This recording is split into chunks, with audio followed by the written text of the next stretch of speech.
Good weekend, everybody. Hope you're having an amazing Sunday, wherever you're watching from.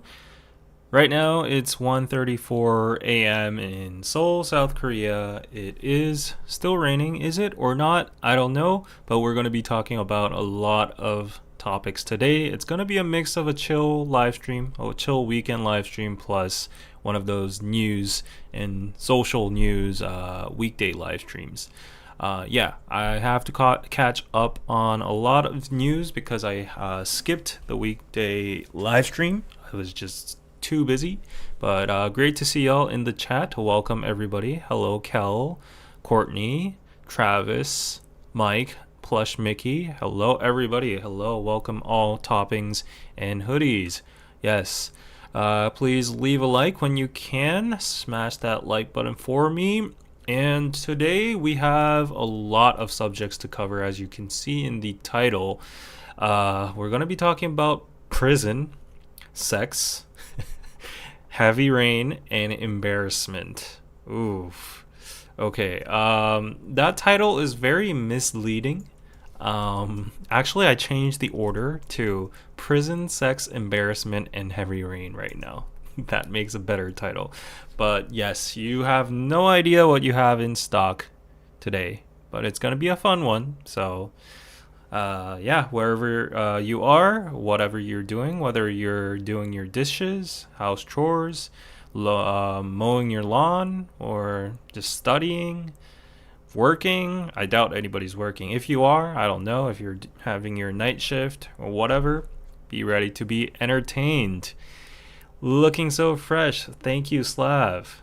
And hello, feel the vibe. Missy Nyanko, Shireen, hello, Lynn, hello, feel the vibe. Kamazaki, Mocha, Shreya, hello, everybody. Great to see you. Okay, yes, hello. Great to see y'all. I need to highlight all the members here with those membership badges. Yes. Thank you for signing up for my membership. Lol, fun topics, right? It's going to be very fun. Yeah. Michelle from Los Angeles, California, and from Canada. Okay. Artia, Nature Walk will join from the Finnish Nature. Wow. So jealous right now. Okay. Yeah, at least I have my air conditioning over here. Better than nothing. Yes. So let's just do some catch up talk for a couple moments while the usual number of crowd just gathers. We still only have 60 people in the chat so far, but if that hits like 100 to 200, let's get into some of the news. From Mexico City, hello, and RK walking your dog in LA. Okay, this is the life. Yes, it is. How's the weather around everywhere? Like, wherever you are, let me know how the weather is. It's officially summer here. It's become very hot. So this is actually one of the topics that I'm going to cover today. But how is it over there? Is it extremely hot? Is it just good weather, bad weather? David, are you watching S-Line? Thank you, Anna, for that question. I will answer that mid-stream because I'm going to be talking about that as well. Minnesota, the Bard is in the chat. Hello. Jump has grown on me. Okay, kind of hated it, but the last few days I've been listening to it almost nonstop. Me too. See, that's Blackpink songs for you. Canada can't decide if it's too hot or rainy. Typhoon in Hong Kong. Oh no. Hope you're good. Hope you're safe. Super hot in Florida. Oof, I can imagine. Very hot and sunny, but sometimes rains in Hawaii. 67 degrees Fahrenheit in Chicago, which I have no idea what it is. Pretty far north, so summers are beautiful. 26 degrees and sun. It can't be. Wow, couldn't be any better. Okay, the northern part of the globe must be good. Nusa-chan, hello. Hot in Los Angeles, but not as bad as previous summers. So we're grateful. Started to rain here in Queens, New York. Wow. 30 centigrade, bright sunlight, and just returned from my daughter's swimming pool. Oh my gosh, you're living the life. Wow. Mississippi, 32 degrees, but feels like 40 according to the weather app. I just know it's hot. Good day, down from down under. Hola, Uncle David. Hola, toppings and hoodies. Hello, Edward Choi. Yeah, okay. Okay. I feel like excluding the northern part, everybody's going through summer now. Yeah, it's getting hotter and hotter. Unfortunately, there has been pretty bad weather in Korea for the past week. We've actually been having some devastating floods actually due to the bad weather. So just to show you some of it, like the torrential rain fell across central Korea at the rate of up to 100 millimeters per hour, prompting evacuation orders and disrupting train services. And by Thursday, the rainfall reached 419.5 millimeters in central Korea. Seoul also saw heavy rain with a total of 117. If you look at the footage over here, it is wild, and heavy rain warnings were issued for most of the whole country. And yeah, you can see like even the highways, like the streams, the rivers were flooded, and it's so bad. I just brought a picture for you guys. This is a Starbucks in Gwangju. That's pretty south. And it was submerged in rainwater, spreading alarm on social media. Look at this. Uh-oh, look at all that furniture. And look at those cars being submerged in the rain. So we have had pretty heavy rain for the past week. And quite honestly, I haven't done a lot of outdoor activities because I was just indoors, very busy and occupied with a lot of work. So I guess I'm grateful that I didn't have to go out because of business or whatsoever. But yeah, when I was inside, my phone was blazing every single hour saying like stay indoors, don't go outside, beware of slippery stairs or whatever, move your cars, beware of thunder, lightning. Yeah, my dog, she's very, very frightened of the sound of thunder. So she always just crawled beneath my legs and she was like shuddering like crazy. There was a lot of lightning. Yeah. Like every 10 seconds there was lightning, and the sky looked like it was going to fall apart. It looked like Armageddon, literally, and it was quite scary at nighttime especially. And because of like, I don't know, like the rain and all, the during like the sunset time, it didn't really seem like a beautiful sunset. It seemed like a very, very dark orange, gloomy kind of color that really looked like the end of the world. So yeah, there was a lot of heavy rain, massive rain that pretty much did a lot of damage to many individuals and certain regions. So I know that there have been certain funds and rescue missions, all that. So yeah, I don't know what the world is becoming. People argue that climate change is not real, but the people that actually go through it, they have no choice but to believe that it is real. And it is real, I think. Yes.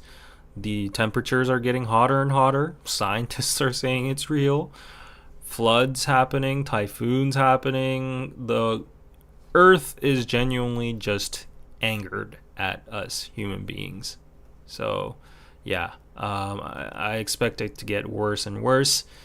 The silver lining in the short term, the very short term, a minuscule short term, is at least the flooding and heavy rain has stopped, and it's halted from today, starting from today. Yesterday it was raining, and the cicadas have came back. So now, usually when they come back and they start blazing their sounds, the annoying sounds, well, actually, I was pretty delighted to hear them screech today, because I was like, okay, finally the rain is probably gone, and they're just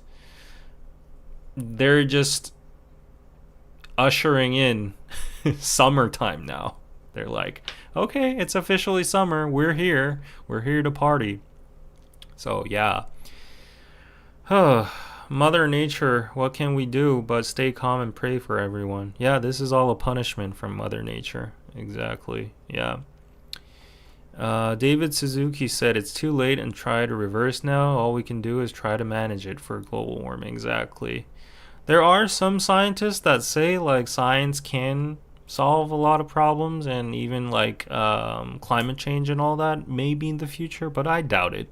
I doubt it. Like human beings can't even get a hold of like damage control on floods and typhoons, tornadoes and tsunamis and all that. So like how would they alter the weather with our mere knowledge, right? I don't know, maybe with AI tech that everybody hates. The last DK News, I was talking about AI being used in Blackpink, and I was pretty much saying some stuff that artisans and creatives wouldn't like, and I got a lot of slanter for that. But it is what it is, I feel like. Yeah, the US has been having severe weather and flooding too. Yeah, it's alarming. It's definitely alarming, and human beings should be doing whatever we can to prevent this, or actually slow it down as much as possible. But unfortunately, we're not on a unified front, I guess. Okay. Yeah, good evening from India. Thanks for having Arya of Exon on KPC. Be safe, guys. You too. You too. Yeah, I wonder how Exon's doing nowadays. Yeah. Anyways, the rain has passed. It's no longer rainy in Korea. Now it's going to be the extreme heat. So buckle up for that. Have you heard things with the camera concert in Coldplay? Yes. So if you go to Coldplay, they have like a freestyle busking session in between, like an intermission, where Chris Martin just plays a tune and he just makes up, impromptu lyrics like, "Oh, my brothers and sisters, oh, you look great with that hairband there," or something like that. And the cameraman just like flashes people randomly. It's like the cams in kiss cams at baseball stadiums and stuff like that. And then the cameraman, of course, the camera woman, I think, of course, didn't have any clue, and she just directed at a couple. They were back hugging each other, and they looked very lovely, but in a second they all like kind of dodged and were like embarrassed to be in the frame. And Chris was like, "Oh, they're either very shy or having an affair." But yeah, of course they were having an affair, and the person was the CEO of Astronomer. It's a company, a very big company, and the woman was like from the HR department. The man was married and has 2 kids, and the woman is divorced. Anyways, it was an affair, and it was catastrophical. He resigned today, and astronomer is actually looking for a new CEO on LinkedIn. Should I apply? Yeah, but that was crazy. That was funny. I think that's like the meme of this week. I mean, it's not the fault for the cameraman. Like, how would have she known, right? And also, if you're in a public space and you're back hugging, and if they're doing like kiss cams and stuff, like, isn't it common sense, like, just to play the devil's advocate, to duck? Like, not, maybe they risked their chances. They were like, "Oh, what are the chances? Like, we'll never be on screen." But it happened. Yeah, it really happened. Hello, Mayumi. The whole world knows about their infidelity. Yeah, that, oh my gosh. I feel bad for the wife especially, but like even worse for the children. Yeah, now they're gonna get bullied about their father, about their parents, and like, it's gonna be like a scarlet letter that follows them every single time throughout their life. Oh, you're you're that guy's daughter, you know? So, yeah, anyways. Um, yeah, people shouldn't have affairs. I guess it's karma, but big time. Yeah, and people are gonna say, people are saying that it's gonna be a very messy divorce, especially because the guy's very rich. I don't know the profile about the wife, but at least the guy is known to be very rich. So there's gonna be a big sum of money being split. I think she could even, file a lawsuit not only for divorce, but for defamation. Yeah. A scale event, an event of this scale, right? It's crazy. So I was actually curious on what the company Astronomer does, because people keep on saying it's like a big ass company, but nobody knows what it does. And I did some research on it, and I still don't understand it, but it's some kind of like, it's some kind of service or like computer code engineering kind of stuff that apparently enables, like, when you use Uber, you have like real-time maps, and then you have real-time, you know, coordinates of where the person is going, and then you have, I don't know, like stuff like that, right? Like the Cash app and like the PayPal and all that. You have to link all of that at the same time to make it run simultaneously or something like that.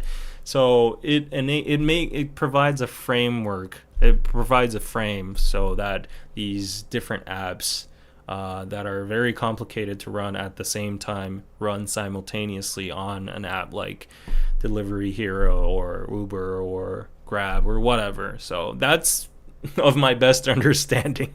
Other than that, I don't know. But I would have never heard of this Astronomer company if it weren't for this. Yeah. Anyways. Daja hoodie hoodie gang gang, just a tea please. Oh my gosh, I saw that. Of course you saw it. Your name is just a tea please. Cheating doesn't play. Yeah. This might be the first time that a CEO has done something unethical. I'm shocked. Oh, I see the sarcasm there. Yeah, Michael. It's screaming through the screen. Also, the founder of YG found guilty because of protecting his artists from drug allegations, including Rosé's Blackpink almost scandal. Allegedly, is this true news igniting new war between fans? I don't entertain those fan scandals or whatever, but it is true. It is a fact that he was wait, was he found guilty? No, I thought he got a probation. Yeah, he was found guilty, but he got a probation of 1 year. So he got a 6-month sentence and got a 1 year probation, which means he is not going to go in jail. Yeah, and the cause was because he tried to cover up for BI's drug case. Yeah, he tried to, I guess, like blackmail or threaten the informant or the person who had information about the details about the drug case, and that did not go well. So the court found him guilty, but he's out and about. He is not in jail. But speaking of jail, hello, Katie girl, by the way. Hello. Speaking of jail, we are going to talk about prison today, and it's related to Korean politics. I haven't talked about politics in a while, so it's your favorite subject, right? Everybody's favorite subject. You better not exit chat or the live stream right now. 150 people watching. I'm looking at you guys. Nobody leaves after this until this political news is done. So what's happening is basically, everybody remembers this guy, right? He's a world famous guy now because he did that martial law thingy and he got impeached, and now he is going through investigations in prison. He is in custody. And the foreign media also reported about his rearrest. And out of all the things, that they could report about. Of course, they covered like the case on the surface level, like what he did wrong, and he might face, several years of prison to even like a death sentence. Death sentence never going to be possible. But anyways, aside from all of that boring stuff, of course, everybody is talking about human rights. And apparently, because of this former president being in jail right now, everybody's talking, his supporters, I think, far right, I would say at this point, far right supporters. Okay, maybe some of you are still supporting Yoon, so I won't call you far right, but conservative, maybe leaning far right supporters are very worried about his health because he's a very fragile guy. So they're sending in tons of money. His lawyer actually came out saying that, because everyone has left him, nobody's supporting him anymore. All his cabinet members, all his political allies, all his lawyers, all his whatever contacts have abandoned him. They've ditched. They've thrown him under the bus. So nobody's by his side. So he really needs some donations to be comfy in his jail cell. So yeah, the moment a GoFundMe page arose, he got full his like, what do you call that? The amount of money you can use in prison, right? There's a certain account for that. That account got full in like a matter of minutes. But besides that, like, human rights issues occurred because of this dude, because his supporters were like, our rightful president is not only detained unlawfully but for BS reasons, but he is getting tortured because there's no air conditioning. Does that sound right to you guys? So he's facing a maximum sentence of life imprisonment and death penalty. And people are concerned that there is no air conditioning. There's a Korean heat wave going on, but there's no air conditioning. So what do you think about this? And there's been a deep dive on his cell. So this is the cell. This is not the cell he's in. But he's actually getting some privilege because he's a high-profile figure. He's in a single cell. He's using it all by himself. It's not like solitary. And this is like the normal cell. Like this is how people would be together. The inmates would be together. And apparently you can see like there's a fan up there, but there's no air conditioning. And now because he has ignited the issue, of air conditioning, people are like, you know what?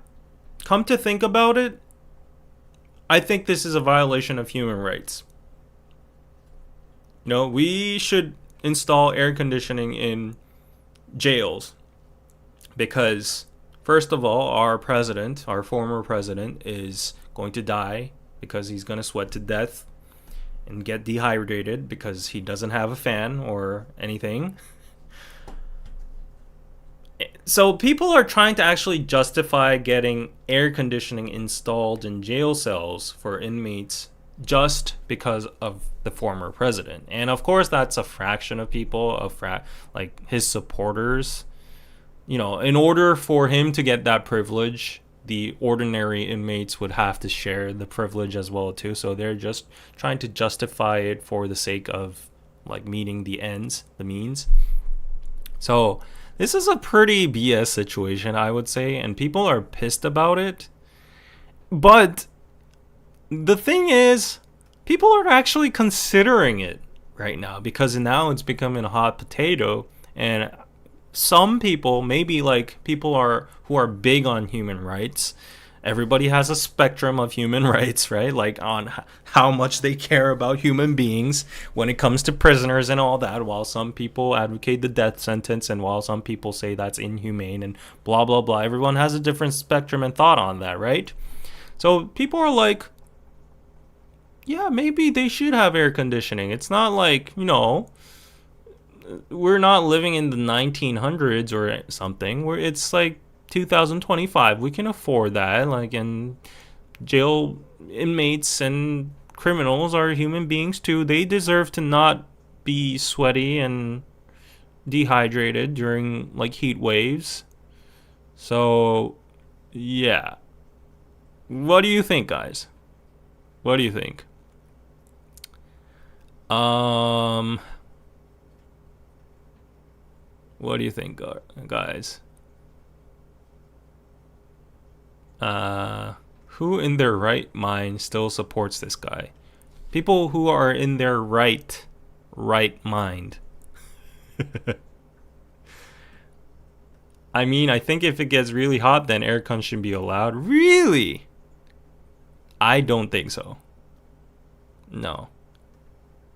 Well, David, there are prisons around the world without air conditioning. A fan is nice. I do not know what to say. Maybe due to age and health, but not necessarily everyone in jail.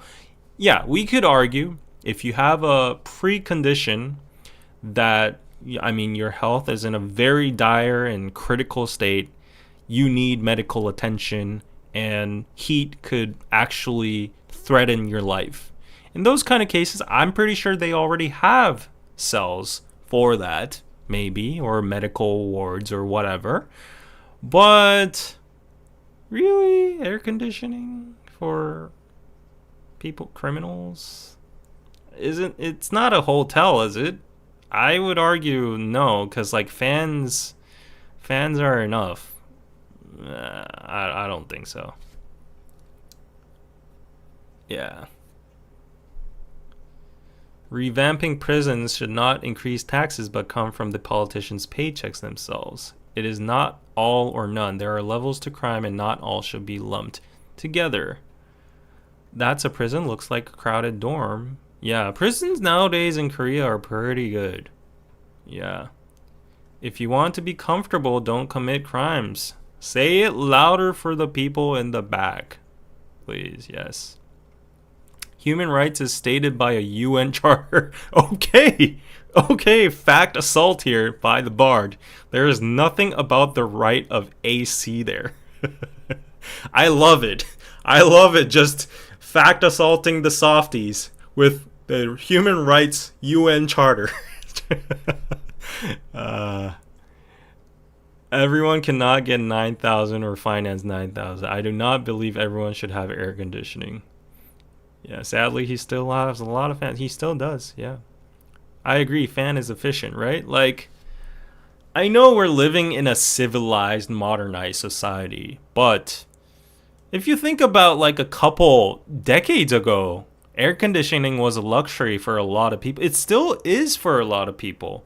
Like, there were a lot of comments saying there are a lot of people, especially elderly people or people in poverty, that are just very law-obeying, nice, decent citizens living outside of jail cells in their normal homes, and they do not own ACs or they cannot afford it. So what gives the rights for people who have disobeyed the law to have an air conditioner inside? Make it make sense, right? So I don't think it's too brutal or heartless to argue that air conditioning is a luxury for prisoners, unfortunately. Yeah, I know, as you said, like, not all criminals are the same. There are murderers, while there are pickpocketers, and while there are financial, I don't know, scammers, and there are, degrees of crimes. But it is what it is, right? Air conditioning is a luxury, not a necessity. Yeah, and I would argue that Korean prisons are humane enough. Let's look outside of Korea. Let's look at places like, I don't know, these images I've been seeing on the White House Instagram popping up nowadays. No shade.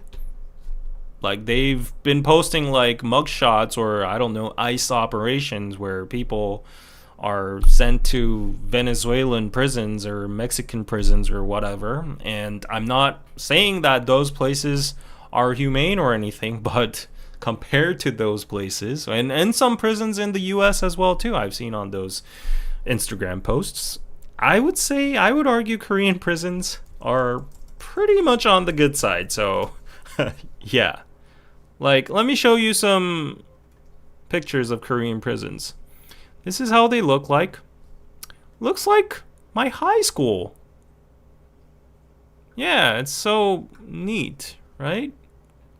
They even have they have marble showers. I'm pretty sure that's like, just sticker tape. But wow. Even for the guards, they have like, I think the guards deserve to be air conditioned for sure. Yeah. During heat waves. Wow, they have a TV for God's sake. And they have sliding doors for, dividing their bathroom and their living space. Wow, okay. Let's look at some other prisons. What's this? Is this our prison? I don't think this is Korea. Oh, this is America. Secot. I don't know. Yeah. Okay, here's a typical Korean prison over here. Yeah. Looks like this over here. It's okay.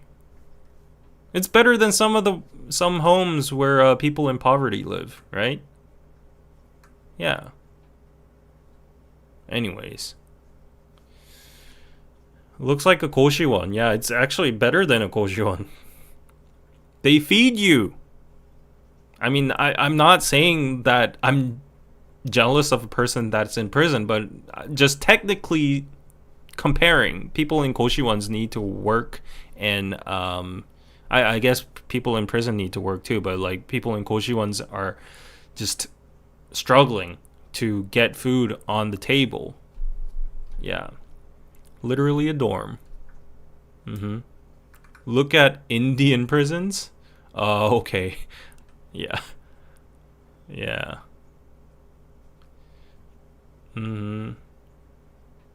Well, the pickpocketer may take money someone saved for their air conditioner. Prisoners gets treated better than old people in care homes here in the UK. Yeah, make it make sense. The irony, right? Sangu is in the chat. David, where's the dog? The dog is sleeping over there. You can see. There. AC is a luxury. Yeah, just give them a hand fan. It's cheaper. If the prisoner is sick and very old with health issues, yeah, in those cases, I would say. Even in Canada, there are a lot of older buildings without AC, and not everyone can afford to get one. So everyone get help to get AC? Yeah, exactly. I mean, like, yeah, if we're going to look out for prisoners' AC conditioning, air conditioning, then, let's start making, what do you call it, universal, not universal income, but universal air conditioning. Yeah. And let's be real, like places like Dubai or in the Middle East where it gets like in Africa where it gets super hot near the equator, they don't have universal air conditioning. Civilians don't have it either. So yeah, anyways, like I've been wandering on this subject for so long, but it was just like mind-boggling today when I saw this news that people are actually petitioning to, first of all, look out for the president's health in there. And also, let's justify air conditioning for inmates because he needs one. Sigh. Yeah. Okay.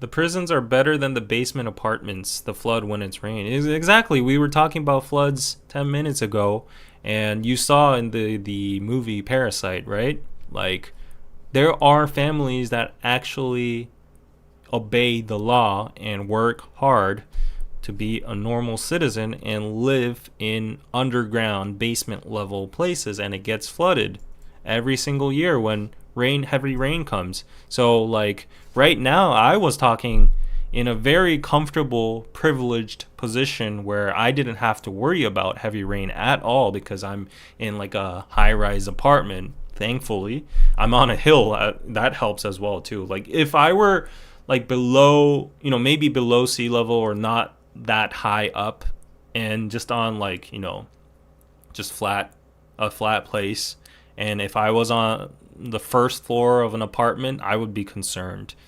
And like my mom and dad's place in Busan is right next to the sea, the beach, and they live at the eighth floor, and they still have to be concerned because of tsunamis and typhoons, because of the wind. The strong wind shatters the glass, the waves overflow over the barracks. What do you call them? The barricades, and they just flood our parking lots. There's a lot of damage. But anyways, going back to the point, while I don't relatively have to worry about those kind of things, there are actual people that are affected by this heavy rain. So we're like, oh, it's just heavy rain on the news, but like people that are living lives and living in situations like the Parasite movie, they would be very, very alarmed every single time there's like a lot of rain.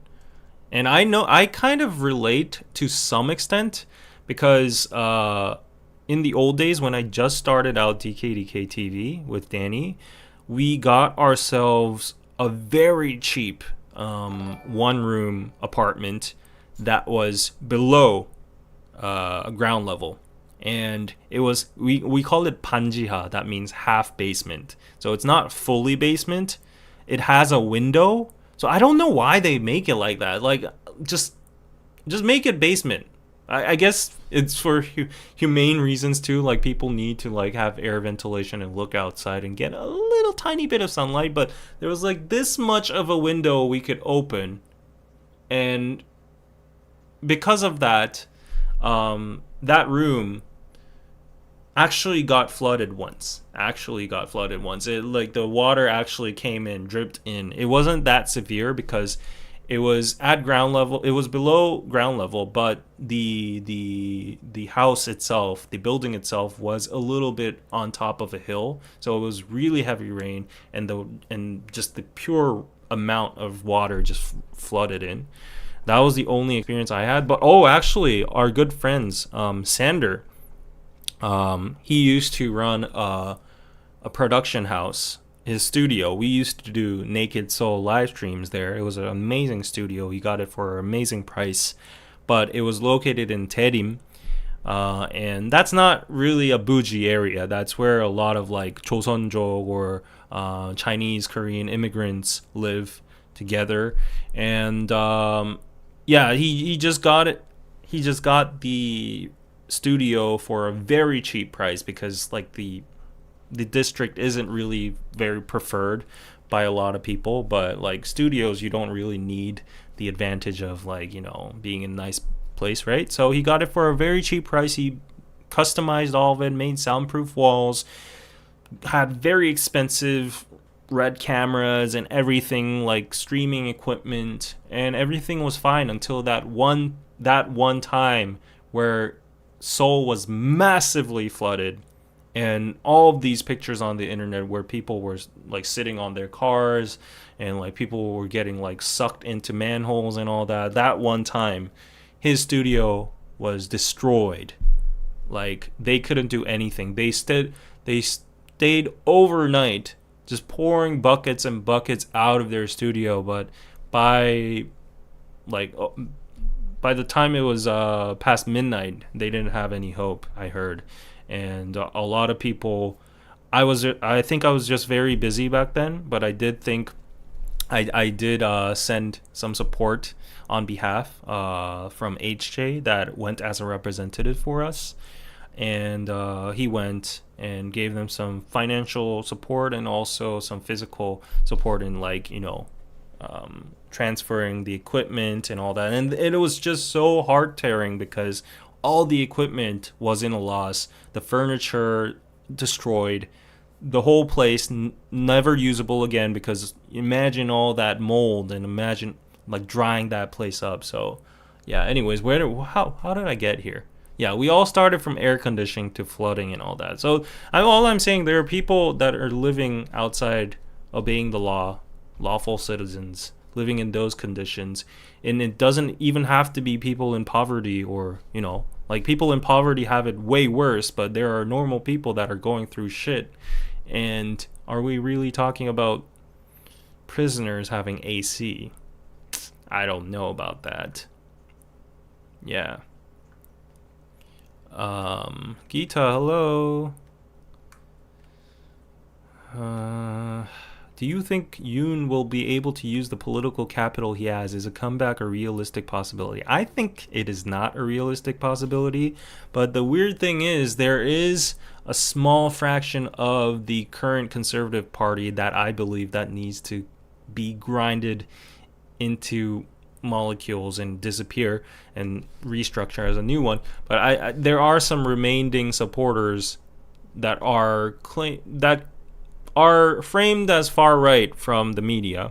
You believe what you want to believe, but yeah, they still remain, and there's a representative, a spokesperson for Yoon over there, and apparently he's trying to like kind of make Yoon great again kind of thing. So there's like a very slight small opportunity that he might come back as a political figure, but it won't be influential. No, he first has to go through this like legal hurdle, and I think the chances are very unlikely.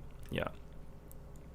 Hello, Rachel. Hello, thank you for the 5. Pizza. My mom and I went to Ollie's yesterday, and all the fans I saw made me think of you, David. I was like, David would love this. What made you think that? Fans? I love fans? No, Rachel, I love air conditioning. I have a fan back there, but that's only like a supplementary function for my AC that I newly bought over there. That it's just an air circulator to get the cold breeze all over my place. Hard to live in Florida right now without air conditioning. Yeah. You know what? Like when I was growing up until high school, I had never used air conditioning before.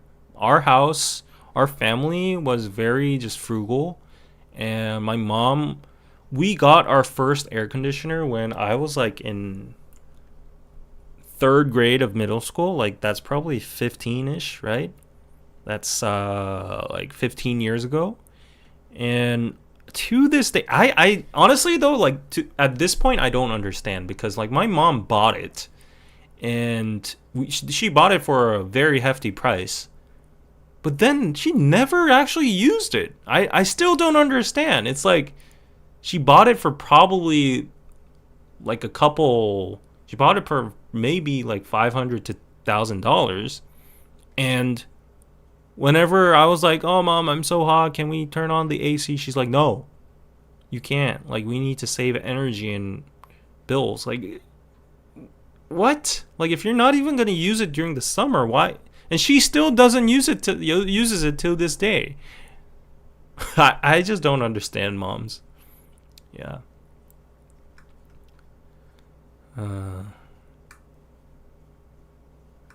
Anyways, yeah, this went on a very big tangent.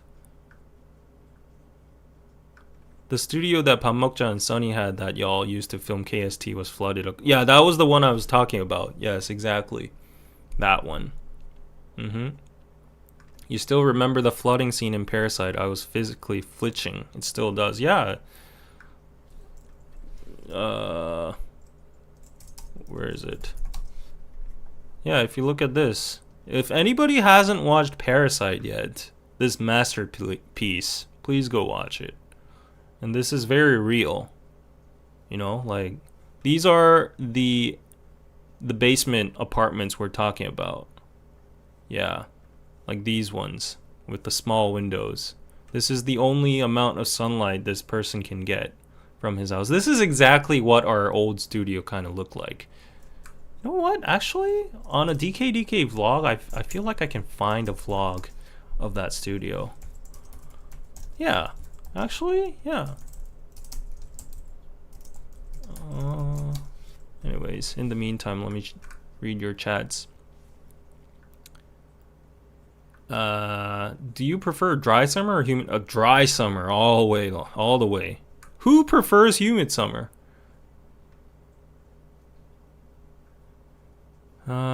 We didn't have AC growing up either. Yeah, it was a luxury. I don't have AC here. Never had it, really. It's just not common in apartments. Well, by now, I would say people own a lot of ACs. Your mom sounds like my mom. Yeah. Same. We had a dishwasher, but my mom wouldn't let us use. I'm like, why did you even spend a couple $100? Like, if you're not going to use it, what's the point? You know? Yeah, that's so stupid.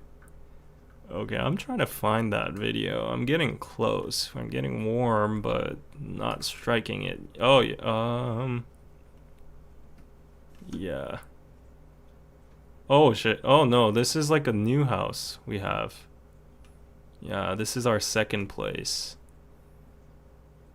Yeah, but oh my god, just for good time's sake, good old time's sake, look at this.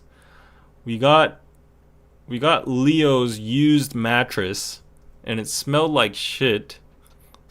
So we took this to our new studio place. And this was our second studio. So we upgraded a little bit from that basement place. And it was like, oh, look at baby me. So this was like a very it still is very not good quality. Look at the setting we had. Okay. What a humble setting, right? We're combining all these IKEA boards.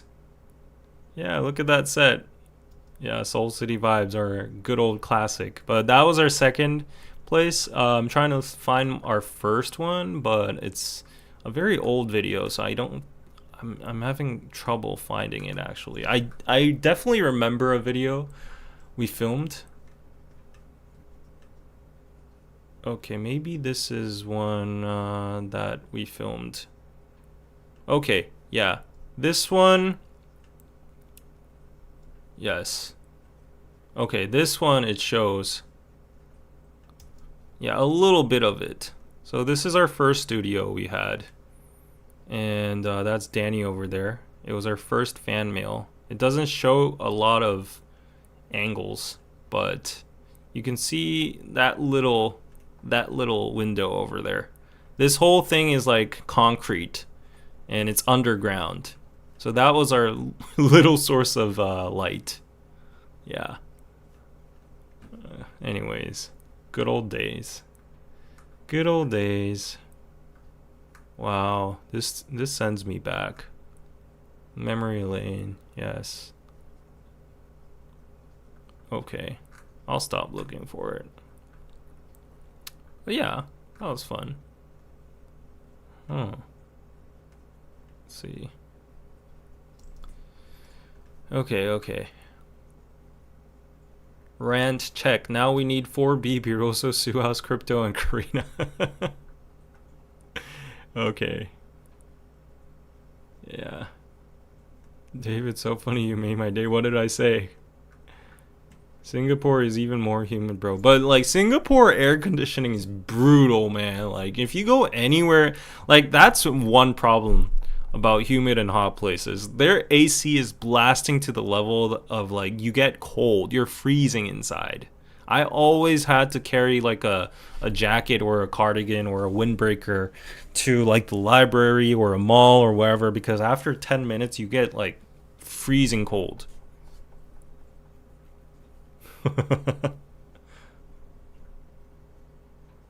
Don't forget to like the video. Thank you so much, Kelly, for reminding. Oh, 202 people watching. Thank you so much. Smash that like button. And if you want to support, if you look at the pinned comment above, you can directly send some support via PayPal at paypal.me/KoreanPizzaClub.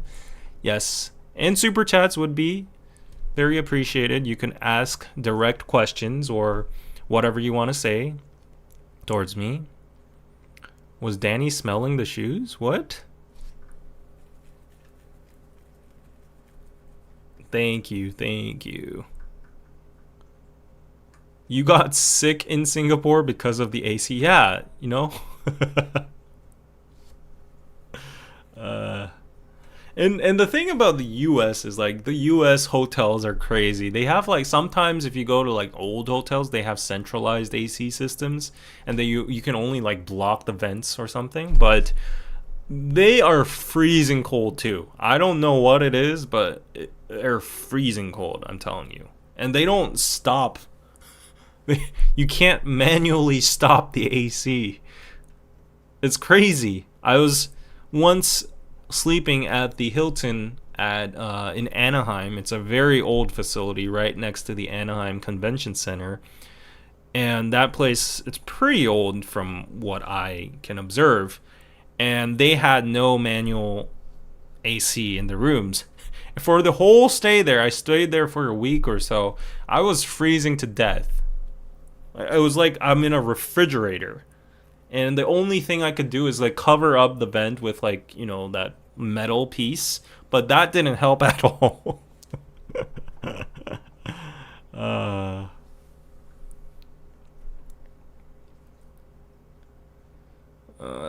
Okay, anyways, let's get on to the next topic.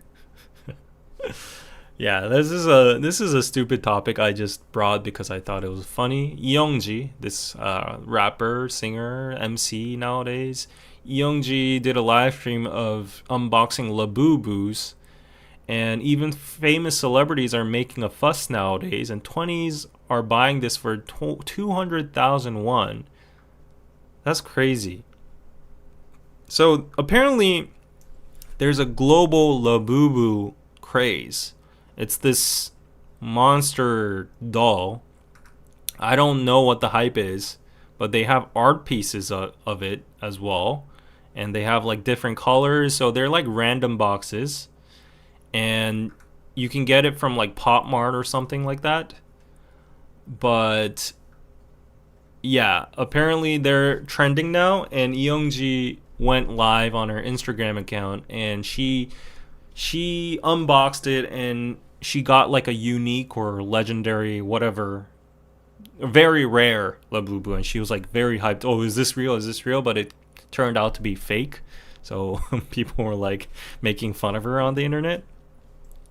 But I don't get the hype of Labubu. Who has a Labubu? Hands up if you have a Labubu in the chat. I don't want to offend you. So like let's first do a survey of who has a Labubu. And Plush Mickey 999 years ago, thank you so much for the $10 pizza super chat. Thank you so much. I'll put you up there on the Jumbotron for a while. Yeah, no message at all. Blackpink loves Labubus. Yeah, I saw that Rose has a Labubu, Lisa has one, and the ones they have are pretty expensive too, right? That doll is evil looking. I wouldn't buy it. Me too, I don't get the hype.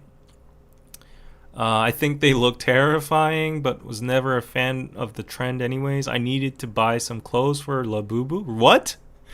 You have a Labubu and you want to buy matching clothes for it? Oh my gosh, Ryan. Stop judging the Labubu trend when I saw someone say we had troll dolls. Oh, okay. Oh, okay. Yeah, I know what the troll dolls you're talking about. The one with the hair, right? Even though I don't like them, my mom just got one for me. Oh, that's cute. Okay, that's cute. Like my mom, like how my mom got me a fake Stanley without even knowing what it is. She's like, "Oh, this is trending nowadays. Apparently, I got this for you."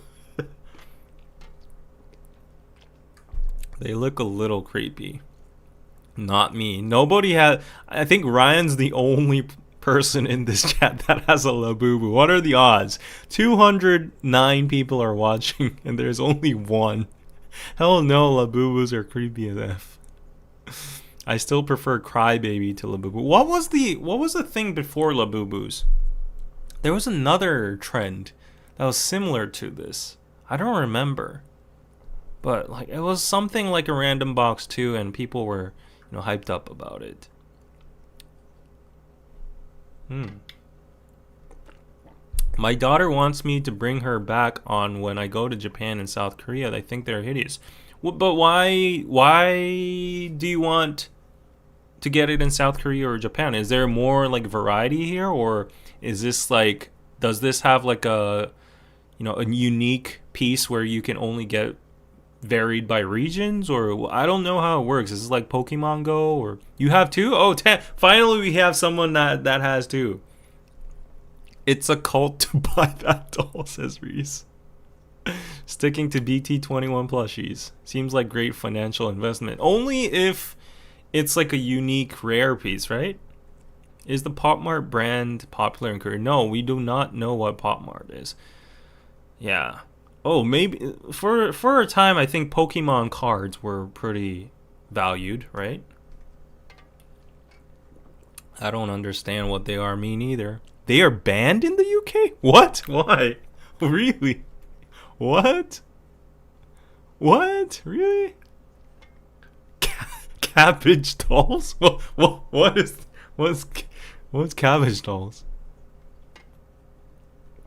Hey, shout out to Irem from Turkey. That is a Labubu? Yes, apparently this is a Labubu. So, if you type in Labubu and go to image, there are different types of Labubus over here, and apparently Blackpink Rose and Lisa have Labubus. And they're like, oh, Lisa has like two big life-sized ones. And oh, there's even a One Piece one. Yeah, I don't know which ones are the rare ones or not, but apparently they have secret, sold out, and a fake. Yeah. But, oh, Lisa must be a very big fan of Labubus. Okay. Anyways. Yeah. Oh, and one thing more. This is from China. Yeah, these dolls are from China. Apparently. It's like a Chinese character. Yeah, I do not know the history of Labubus.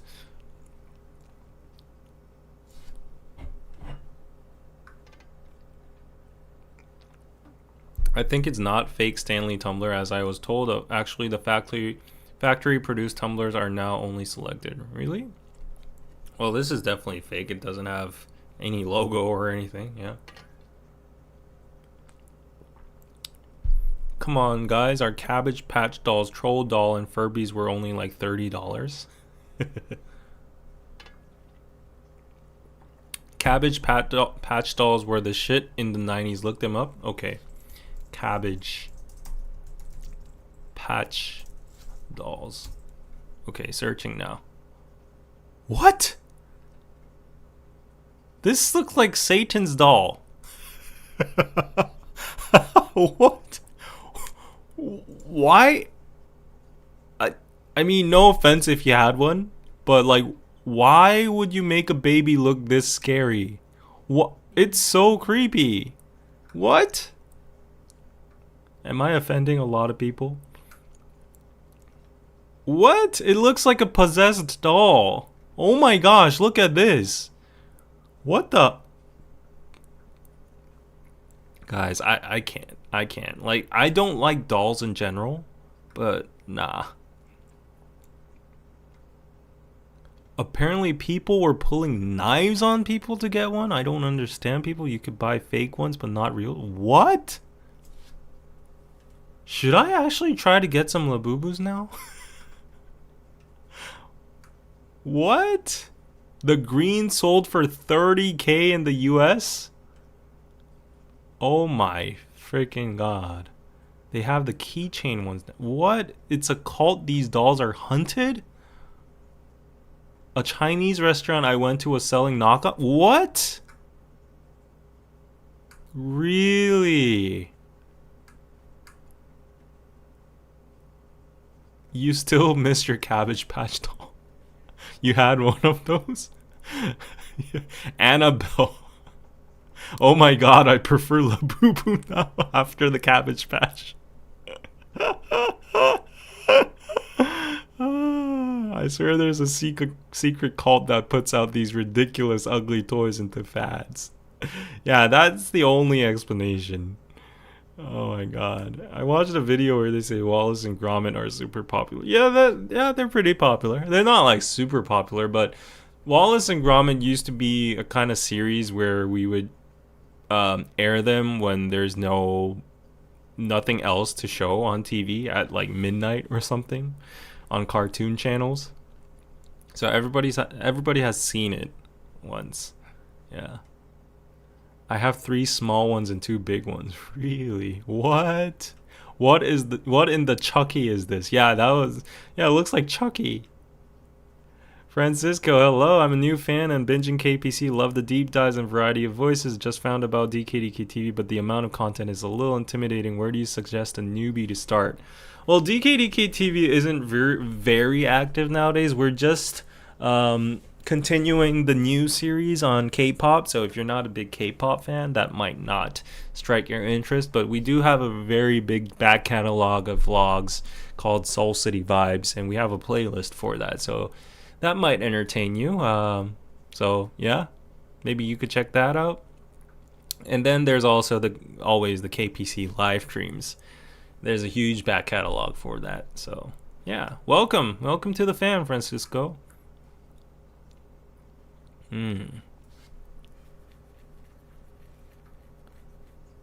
Okay. The name Cabbage Patch was the perfect name for that doll. That is crazy. I don't know. Let's look at Cream. So Cream is the Korean reselling site. I don't know if they have an online version and I can actually shop here. Okay. Yeah, it seems like... Oh, what? I just scrolled down and literally now trending there's a Labubu. What? It's this hot? No way. Cream is only for like limited items and you can literally see what the fashion people and trendy people... What? There's a Labubu world here? What? These are $50 each? There is no such way. Secret. Labubu secrets. What? $300? $200? Wow, this is a One Piece Nika version. You know what? I actually want it. Oh, there's a One Piece. Oh, there's like Nico Robin, Brooke, Chopa. But these aren't Labubus. They're just like One Piece dolls. There's a Coca-Cola Labubu. What? You can get these for like $100, $200. Whoa. Key rings. Whoa, this is crazy.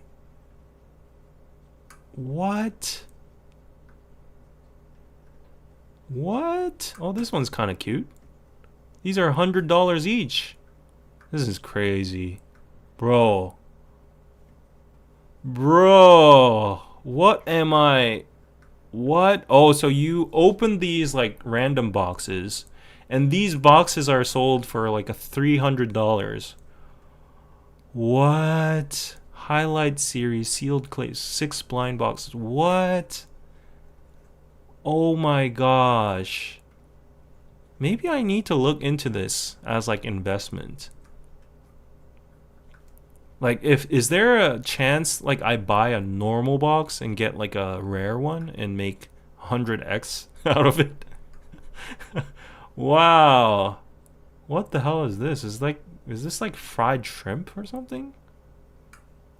What the hell? This is crazy. And so it goes, a new cult member. The prices are insane. My lord. What? There was a strawberry shortcake craze in the 80s. I have all but 2. Oh my gosh. What? It's crazy that Cream has like a dedicated space for Labubus. This is crazy. Okay, now they're selling like Jordans and like Kobe whatever things. Yeah, but okay. Human made. I wanna get my hands on like a human made t-shirt. These are, yeah, oh, Shake Shack collab. Okay. these ones are super popular too, if you know this brand called Human Made. And I couldn't get a single piece in Tokyo. I went to 3 places. Okay, maybe I'm not so better off than all those Labubu hunters, but I wanted a Human Made t-shirt because they're cute, right? I wanted like a duck because for good old sake. If there was a pizza one, I'd get one. But like these ones are cute, right? The tigers and dogs and polar bears and all that. So I wanted a Human Made t-shirt, and I searched up all these stores in Tokyo because Tokyo's probably where it's going to be at, right? So I went to one in Shibuya, one in I think it was Shinjuku or Daikanyama or somewhere like that. And nope, they're all sold out. They only have like X small or something, and the ugly ones. So yeah, I couldn't get my hands on that, but it's not that bad. I think nowadays the demand has gone low. Yeah. Design little David plushies and sell them on Piroso, like the Cabbage Patch dolls. I mean, I guess they just hooked David. No, it didn't hook me because of the aesthetic or anything. It's just the sheer fact of how it's investable. No, like, we can't compare it to Rolexes or Birkins because they actually look pretty. But maybe that's also a facade created by the luxury image itself. But at the end of the day, I guess where there's demand, like there's value. Like, you know, that's the same for Bitcoin. Okay, another checkbox. But like Bitcoin right now is at its all-time high. ETH is going crazy. I do have to dedicate a little bit of time on this subject today because this is global news, guys. You got to talk about this with your friends as well. Bitcoin right now is sitting at $118,000 per Bitcoin, and it was once at 123,000. One ETH at the moment is $3,800. So people always mock that it has no use case. It's digital trash, it's a piece of trash on digital that doesn't do anything, no functionality at all, blah blah blah blah. But how will you explain it being traded at $123,000? It's wild, right? So I guess I'm not the person to be criticizing Labubus when I'm trading digital trash for that price. Right? Yes, Bitcoin check. Okay. Yeah, but anyways, I'm happy nowadays. I'm just telling you that. I'm telling all my friends nowadays, like when they talk about David, how are you so like into crypto from the old days? Like how are you so visionary about it when everyone was so skeptical and like, you know, like they had literally have no value. Can you try to explain it to me? I'm like, you're too late, fam. I told ya. In your face, I told ya. Like I just said, buy 0.0001 Bitcoin, and in 10 years, that would make a fortune for you. You guys didn't listen. Nor did I listen to my own advice. But it is a fact that I've been preaching. So it doesn't take away that fact. But anyways, yeah. So nowadays my friends are all like, so how much did you earn? Like how much Bitcoin do you have? I will be transparent. I do not own a single Bitcoin. Yeah. Anyways,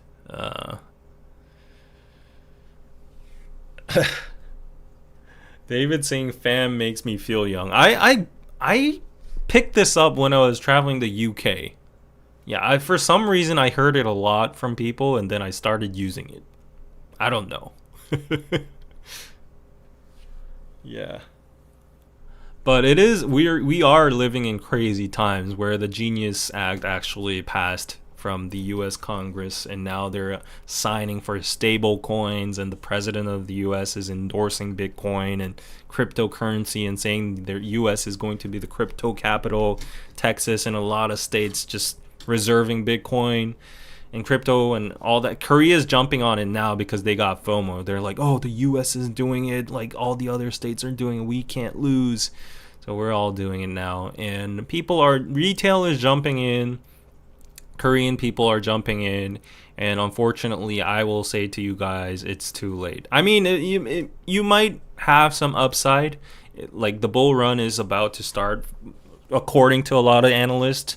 There might be a correction, but like a lot of people say there is like an exponential upside coming. But whether you'll be able to cash out or not is a different problem, a different matter. So I would be very careful in crypto because I've seen a lot of people lose their life savings in it. It's very volatile. So yeah, the only good advice I can give you about crypto is own just a little bit of Bitcoin, maybe like 0.5% of your net worth into Bitcoin, and that will make you happy in a couple years. That I can stand by. All the other shit, all the shit coins, the 1,000 cryptocurrencies that I've invested in that has no usages at all, like I will not say anything about that. Anyways, only for Bitcoin, and maybe if you want to stretch it a little bit, Ethereum. So Bitcoin is digital gold. It's the equivalent of gold. People are going to argue, but what can you do with Bitcoin? What can you do with gold? It's shiny rock. Yeah, and it's at a 22 trillion market cap or something like that. I don't know. But yeah, it's the same. And then Ethereum is the same as digital gas. So it's like a platform and things run on it. It's like an app store over there. So anyways, I'll stop talking about crypto, but that was my 5-minute talk about it since it's at its all-time high. I can allocate this much about it, right? Because like it's a historical moment. We're talking about Labubus and useless shit that have massive demand that make the price go up, and people can't understand the background of it. But I guess Labubus, Pokemon cards, Bitcoin, baseball cards, they all have the same characteristics. Yeah, it's just limited, scarce, and high demand. Okay. Let's go. Okay. Way to go, Courtney. Welcome to the fam. Yeah. Okay, let's go. So, I don't get Labubus, but okay, here comes another political rant. I'm sorry, I'm being very political today. I mean, the current president, I have to give it to him. He's doing pretty good. I mean, I will say transparently that I did not actually advocate him actively. Although we're from the same school, we're alumni, and a lot of my school friends are very proud. But because of his policies and his political ideals and all that, I was really not siding with him. But nowadays, I feel like I leave aside everything. I might not agree on his political spectrum, but the performance and the competence and the actions that I'm seeing nowadays is pretty rewarding. Like the Korean stock market has surged a lot. And I'm not just equating it because of this Korean stock market.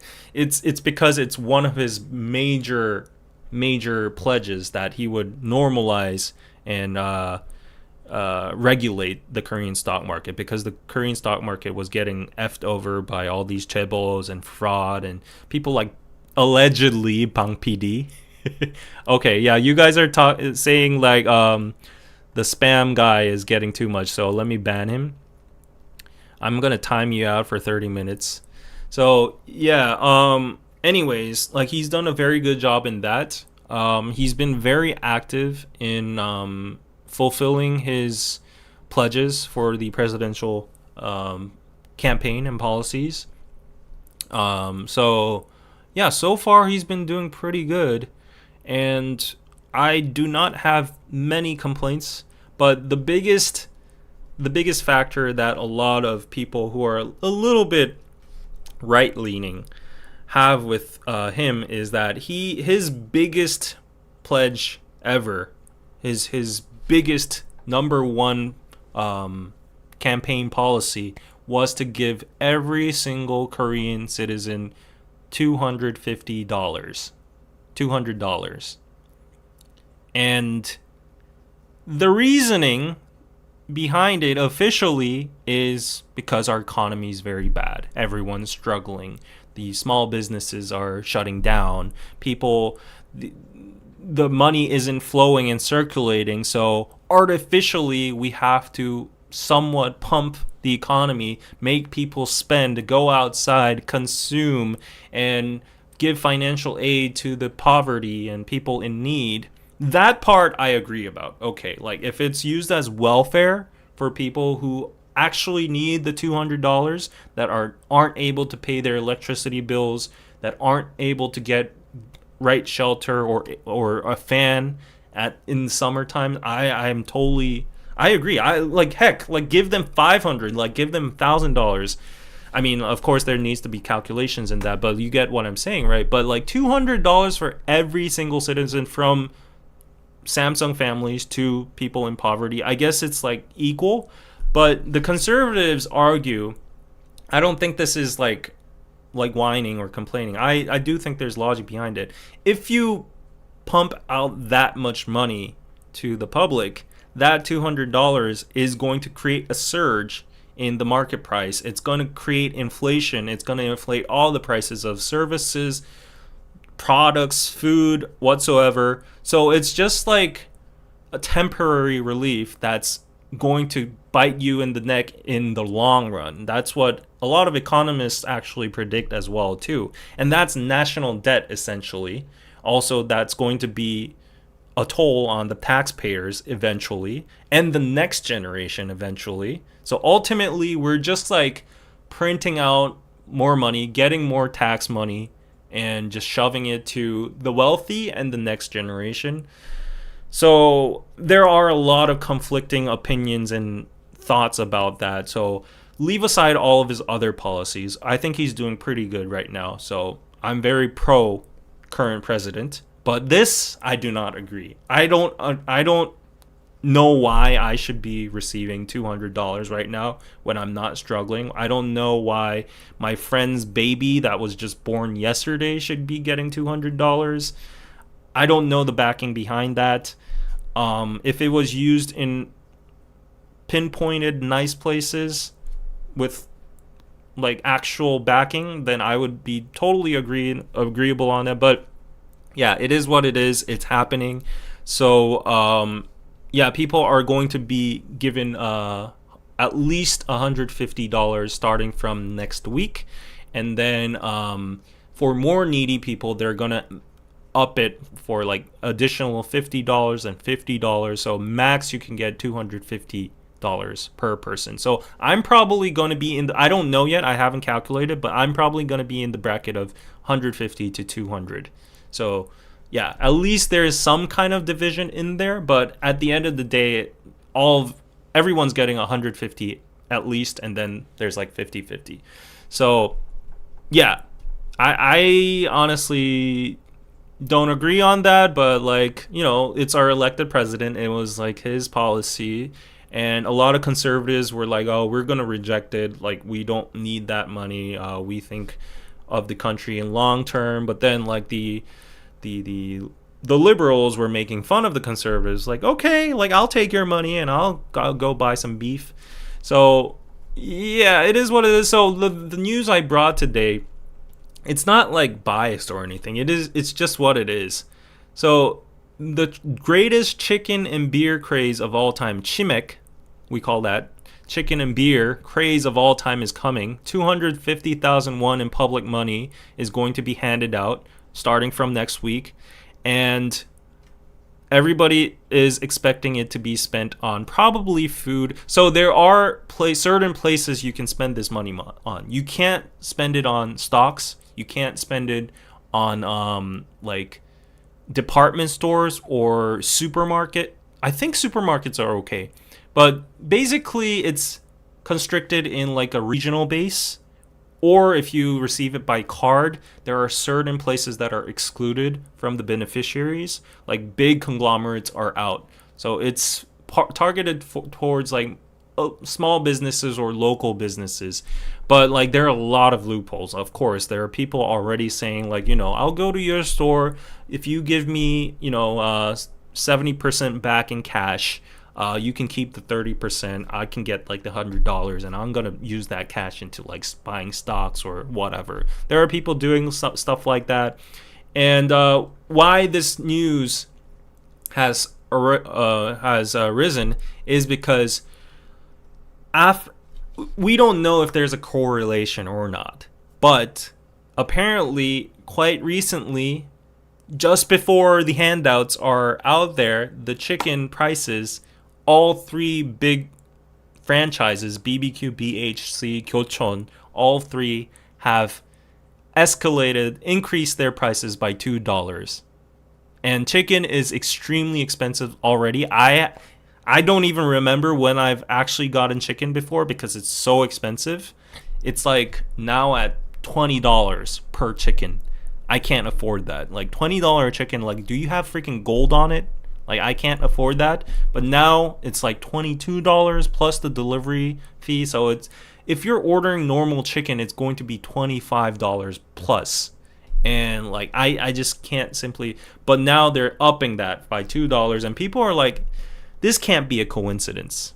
Like, these chicken companies have been notorious of increasing their prices, and people are saying, oh, they know when people get these $200, they're gonna spend it on like these, buying chicken and stuff like that. So this is the time we increase our prices, and this is exactly a prime example of inflation. We don't know, we can't catch them red-handed if they did like a secret meeting behind our backs and said like, oh, the coupons are coming out, let's increase our price. We can't track that, but chicken prices are rising. So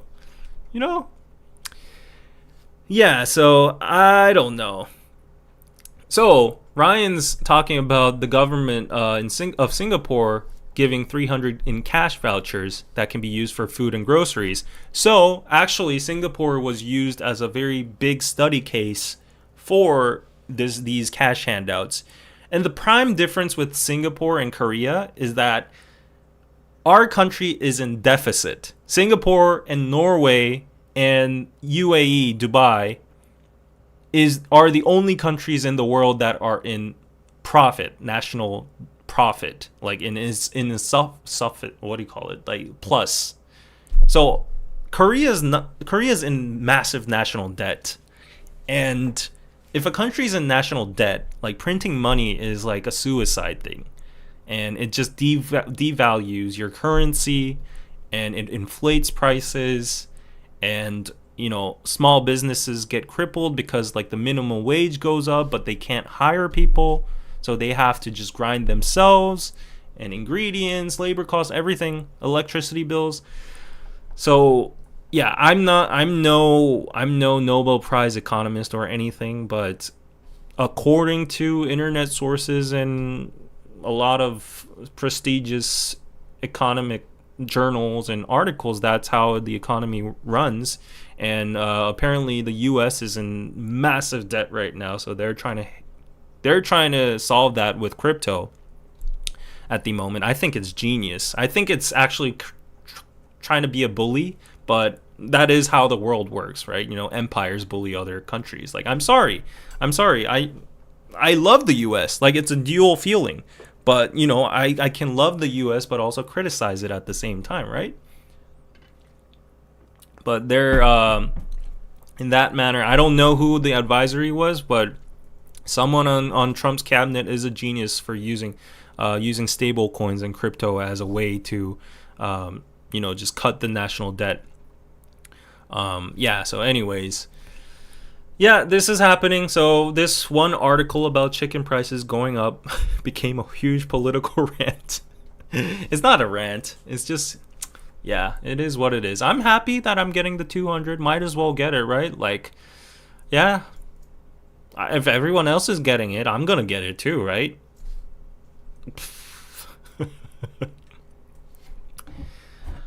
Yeah. $20 for 8 pieces of cooked chicken. cooked chicken plus the price of the beer? Nope, beer is excluded. Let me just check right now how much it is. And we got a PayPal. Yes, yes. Ida, thank you so much for the $10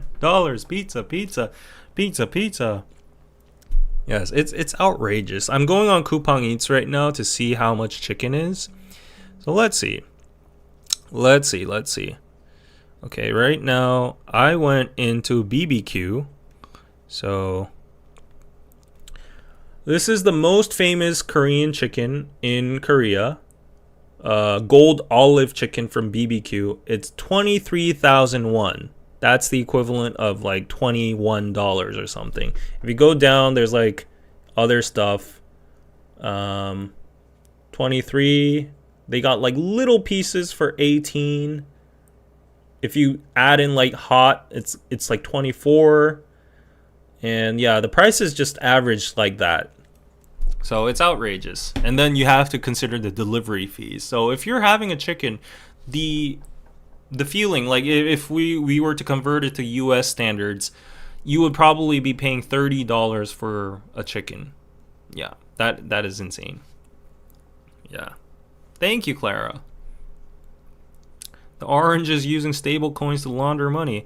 I mean, you have to give it to him. It's brilliant. It's a gray area right now, and the US is actually front running, and they're gaining legal grounds and legitimacy to do that. That's what the US did with petroleum back then. They pegged petroleum with the US dollar and made the US dollar the worldwide universal currency. Now that the US dollar is getting ripped into half of its value because of the US's national debt, it's out of control and they can't print any more money. So what should we do now? Let's make the world keep on using the US dollar and put more value to it by pegging it to stable coins, which is like a borderless system of coins, cryptocurrency backed coins, where you can transfer money without using PayPal or banks or these wire transfer fees, and it's like instantaneous and blah blah blah, but only if it's backed by the US dollar,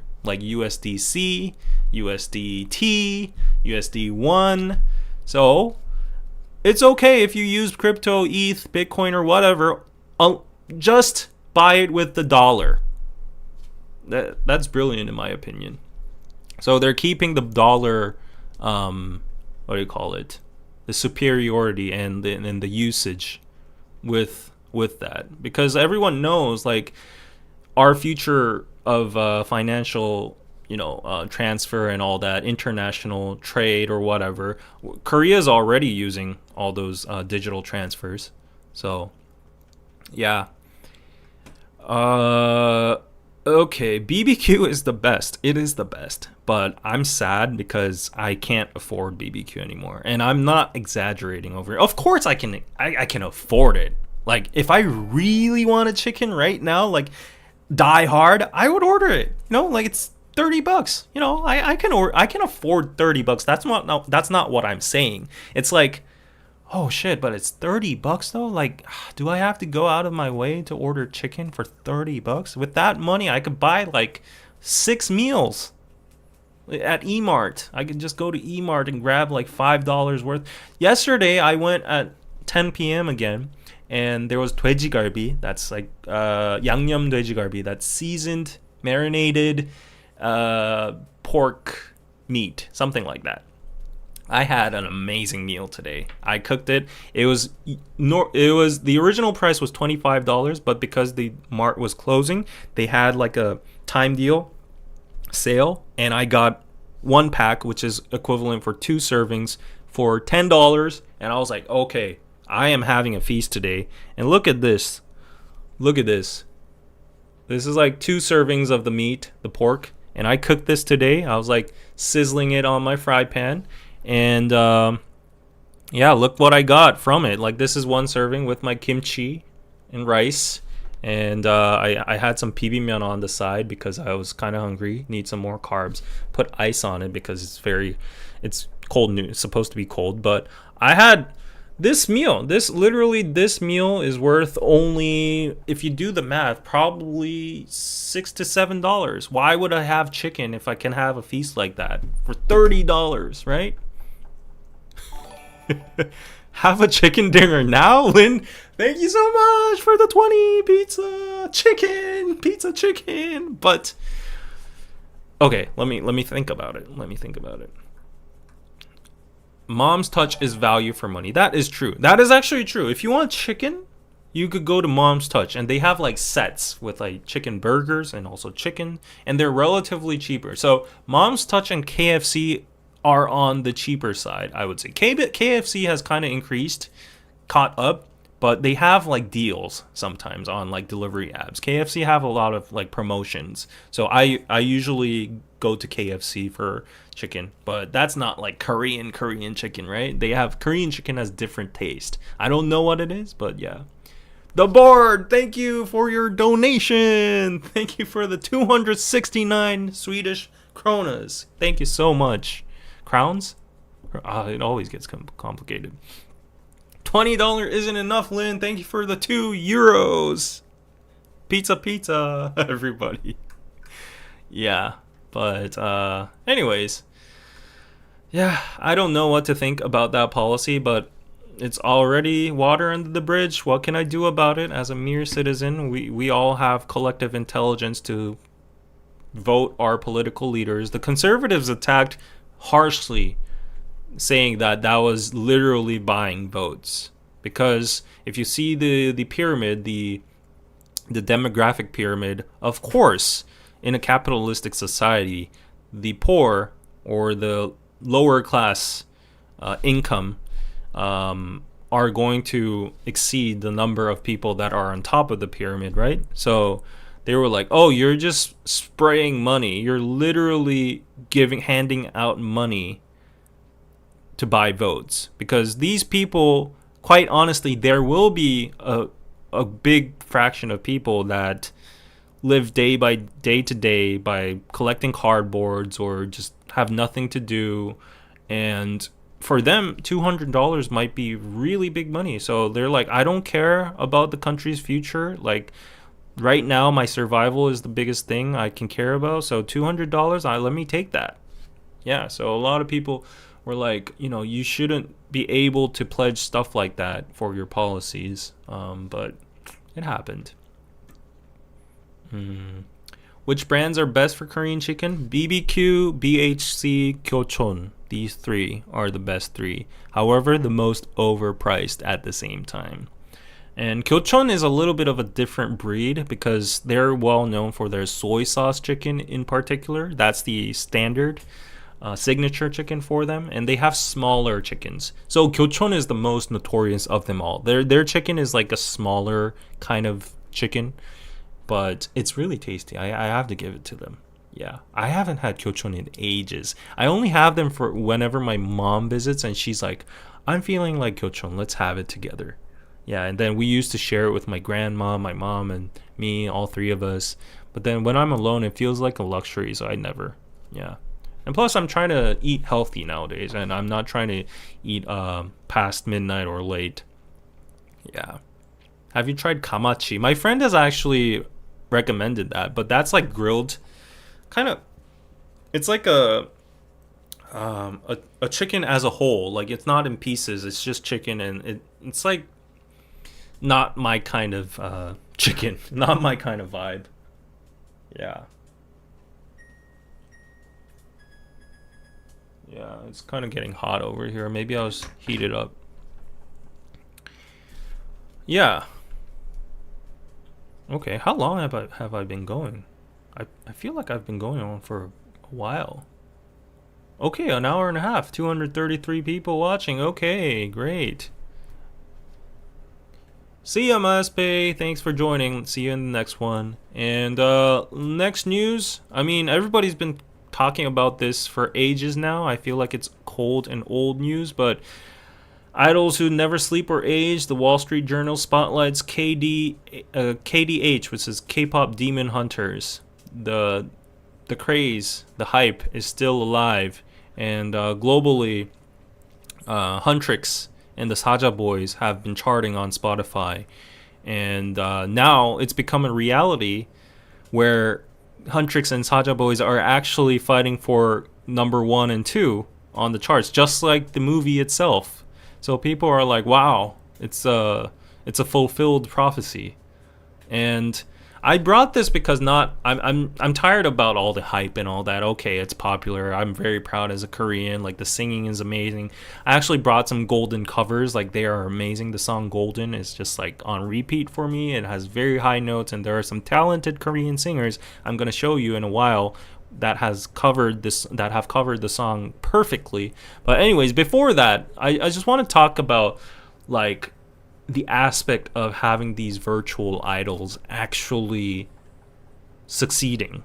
So we've already seen cases like Hatsune Miku, which is like a fully virtual idol. There's no even human being behind it. It's like fully programmed and engineers behind the scenes and hologrammed. They do full concerts of Hatsune Miku. We have Plave, which is a Korean idol, which are virtual idols, but for Plave, they have like actual people in the back that are training, practicing, dancing, and singing and making songs and all that. So I think that's a little bit different, but still, it has the virtual aspect, so it's very unique. But now we have KDH, K-pop Demon Hunters. We have Huntrix and the Saja Boys, where we have actual singers behind them, but the movements aren't like motion tracked or anything. But like, it's, there's a spectrum of this, and we're observing more and more of this. And if you have to expand the logic, we can even go into aespa, where they have their I Karina, I Winter, and their virtual clones, doubles, and they have their own Kwangya universe over there. So I'm really curious, like, seeing some of these cases actually becoming successful, them actually having fandoms, topping charts globally, having world tours, and being profitable, and having the pros of being a virtual idol is you are immune to any kind of controversy, especially dating scandals or ethical scandals or moral scandals or anything like that. You're immune to all of that. So they're, in a sense, perfect, like idols. And if you want to tweak their movements, if you want to tweak like the dance moves or their capabilities, you could do that through computers and code and motion graphics and all that. So there's a lot of flexibility, a lot of artistic freedom too, because not only is there the visuals of the idols themselves, but you could play with the media facade on the background, or like rotate the camera in like 360 and give many angles and all these fireworks and special effects. So there's more variety too. You could even expand it to VR headsets, so it might be an even more immersive experience. So I think there's a lot of upside. And I was one of these conservative boomer people that thought like, these virtual idols are never going to stand. They're never going to be popular. Like, this is only a niche for some people. But now, after seeing K-pop Demon Hunters, I'm seeing that possibility, and this is a very strong case where something like this might fly. So, what do you think, guys? Like, do you think virtual idols will actually become one day a norm, and they could actually become super popular, replacing maybe even or succeeding current conventional artists? Like, that's a very big, I think, philosophical question as well too. Like, when I was watching K-pop Demon Hunters, of course I was very thrilled with the success of the media production and Korean culture and all that, but like it made me think deeply about like the future of the entertainment industry as well. And we've already seen projections of this in Cyberpunk and all these futuristic movies, right? We've already seen like Her and AI replacing human interaction. So as technology is evolving, like ChatGPT is being normalized, and like the rendering of these images are getting smoother, the uncanny valley is becoming more narrowed, I think. I think it might be a real possibility. Yeah? Maybe. Idols that covered songs from K-pop Demon Hunters got millions of views. Exactly. Yeah. SM Entertainment literally debuted an AI, so why not? Oh yeah, they have an AI called Navis. Nah, I still think real life idols will still be in demand. Of course they'll be still in demand, but it's the question is, will these virtual idols, I guess like we can exclude the replace part then, but they could actually like infiltrate into our lives as without any kind of repulsive reaction from the public. You know, like, oh, yeah, another virtual idol. It's like, oh, yeah, let's check them out. Those kind of vibes, right? Like, right now we're like, oh, they're just animation characters. Oh, that's kind of weird. That's interesting. Okay, let me just check them out just for the gimmick and stuff. But now we have fandoms. Now we have actual working models. So, yeah. No. Very hard no. This is its own industry. Okay. Yeah. I think people are very pessimistic and skeptical about this industry, which makes me, as a very big investor, which makes me pretty bullish on this. Because I feel like people are very just, like, this is like, it's not it. But then you're seeing these success cases, and you're like, you know what? Like, I think this might be a blueprint of the future in a few decades. And if you get in early in these like companies that are doubling down on this kind of tech, I feel like there's massive opportunity here. For some reason, my investor nose is pointing towards that. There are some sectors that I heavily invest in. One is definitely Bitcoin and cryptocurrency, of course. I'm not going to even talk about that. One is for like senior healthcare and biological, what do you call it? Improvement using like technology and AI. I don't know what you call it. We call it bioscience healthcare, something like that. That's one thing I'm very bullish about. I think that no matter what is going to be needed in the future. And I'm also very big on India. That's very random, but like I'm very bullish on India because like if you see their demographic structure, their current performances in like global tech companies and like fashion companies or whatever, all the CEOs, all the competent people are Indian people. The coders and the high value employees are all Indian people. They have a big community. They have massive land. They don't have a population crisis, and their military power is going stronger and stronger. The economy is a rising economy, so I'm very bullish on India as well too. And I have some other few sectors that I'm bullish on, but this is something I've never really been into, like the metaverse craze or the AI craze. I'm not one of those people that like invested full on Nvidia or something. Like I guess that would be indirect investing, but I don't think like my little pocket money would do anything if I put it in Nvidia or something. It might be a safe bet, but like for these companies, if I excavate a golden hidden gem, yeah. So nowadays I'm looking into the back work of K-pop Demon Hunters and seeing like what studio, what technology they use, like how did this became, and like I'm interested. I'm very interested. Yeah.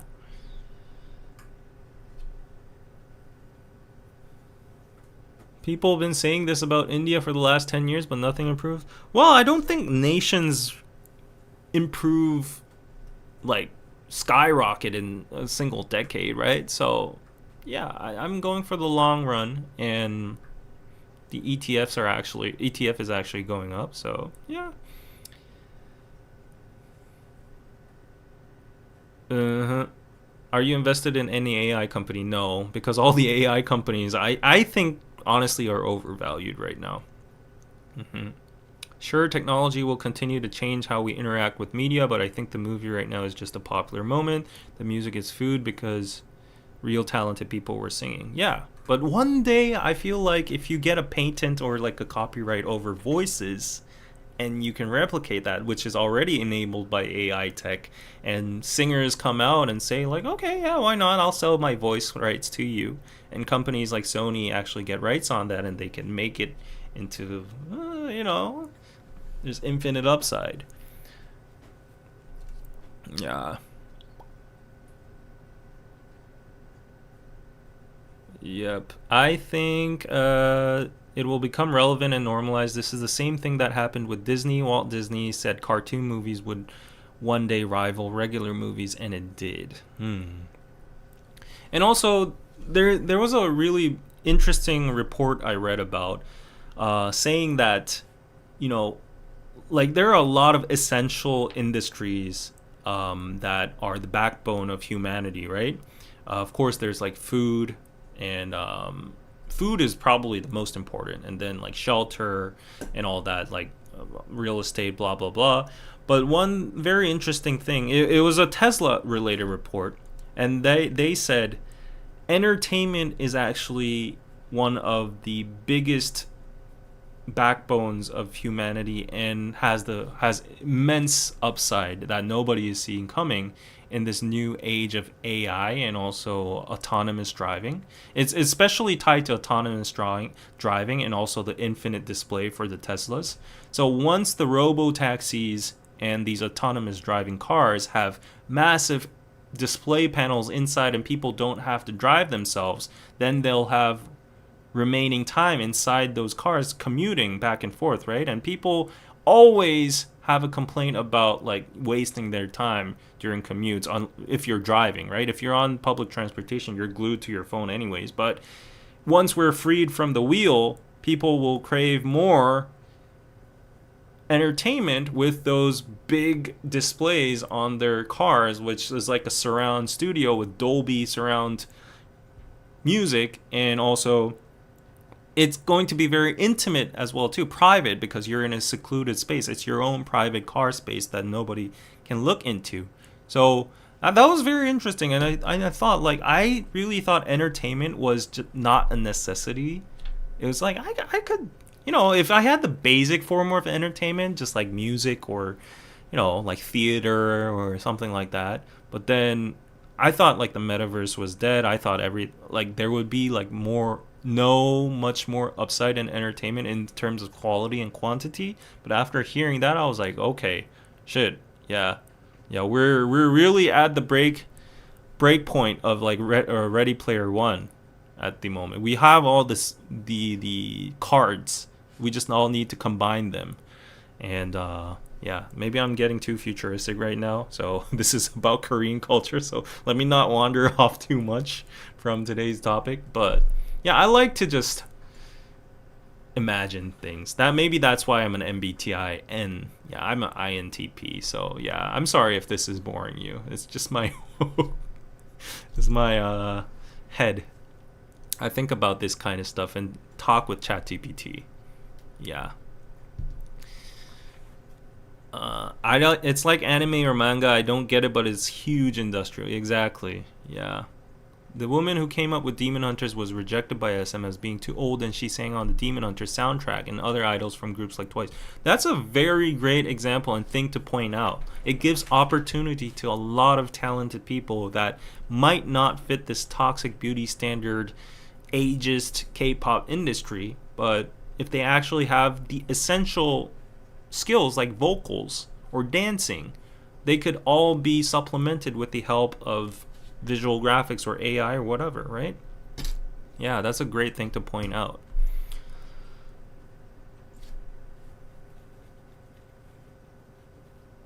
Yeah. On the other hand, if virtual idols meant that the industry would exploit minors less, I'm all for it. That's a good point too. Yeah.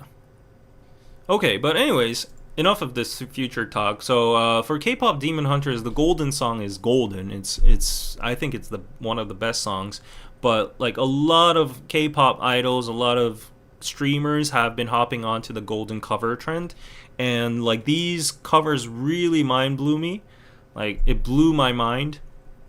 And right now I'm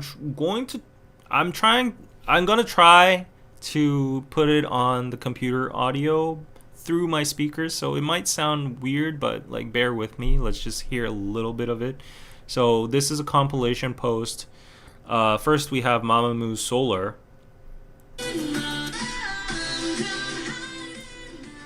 This is amazing.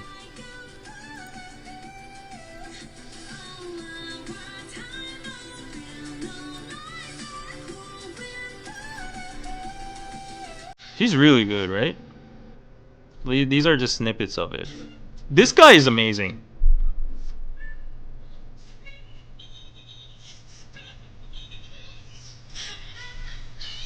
Can you hear? I love his hand gestures.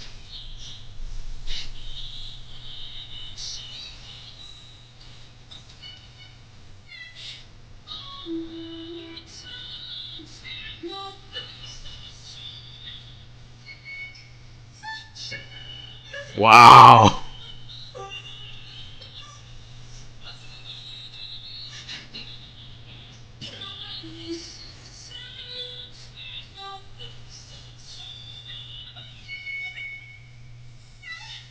That is mental. That is crazy. That is this is original key. That means it's meant to be sung by a female, by the original singer, and this guy from Urban Zakapa, Kwon Soon-yeol, is just nailing it. That is crazy. She kind of had her own spin in it.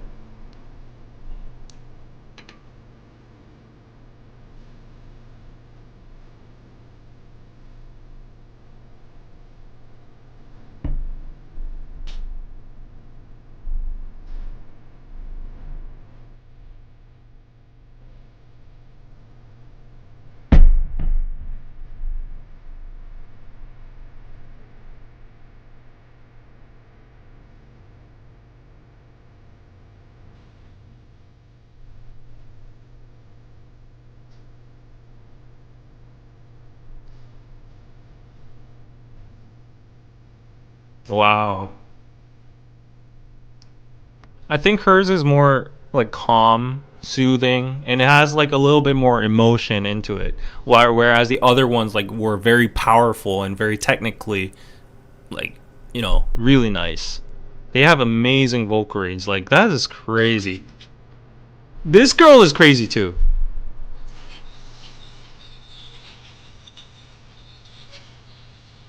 I think technically she's the best, aside from the Kwon Soon-yeol guy.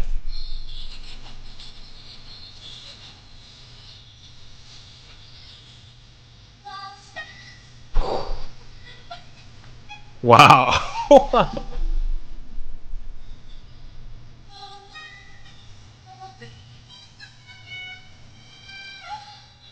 That transition though, so smooth.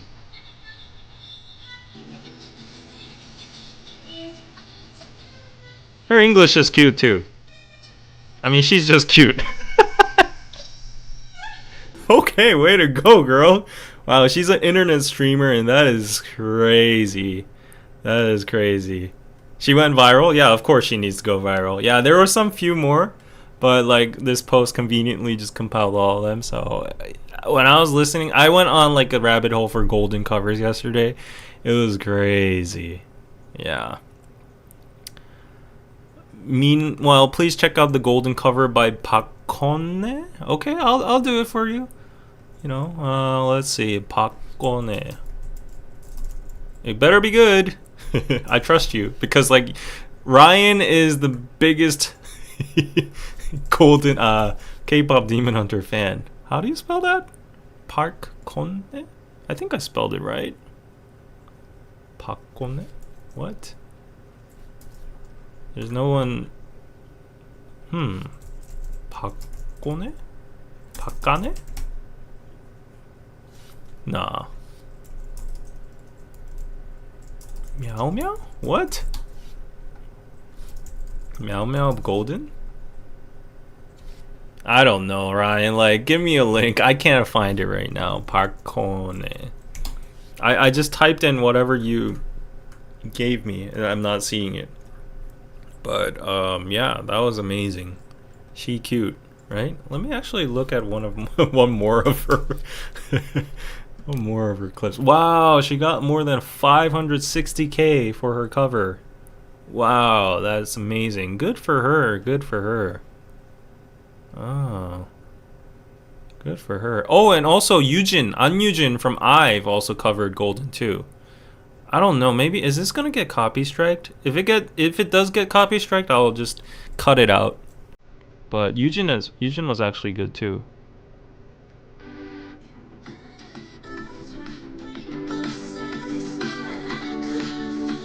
Waiting for Rosie's version. Oh yeah. She's good. She's good.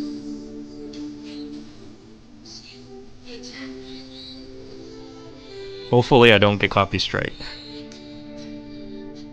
Woo.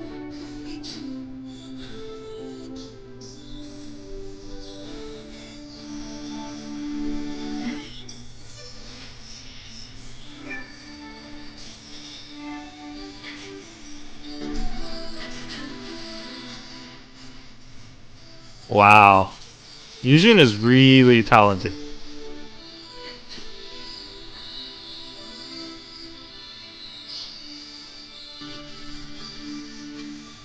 Woo!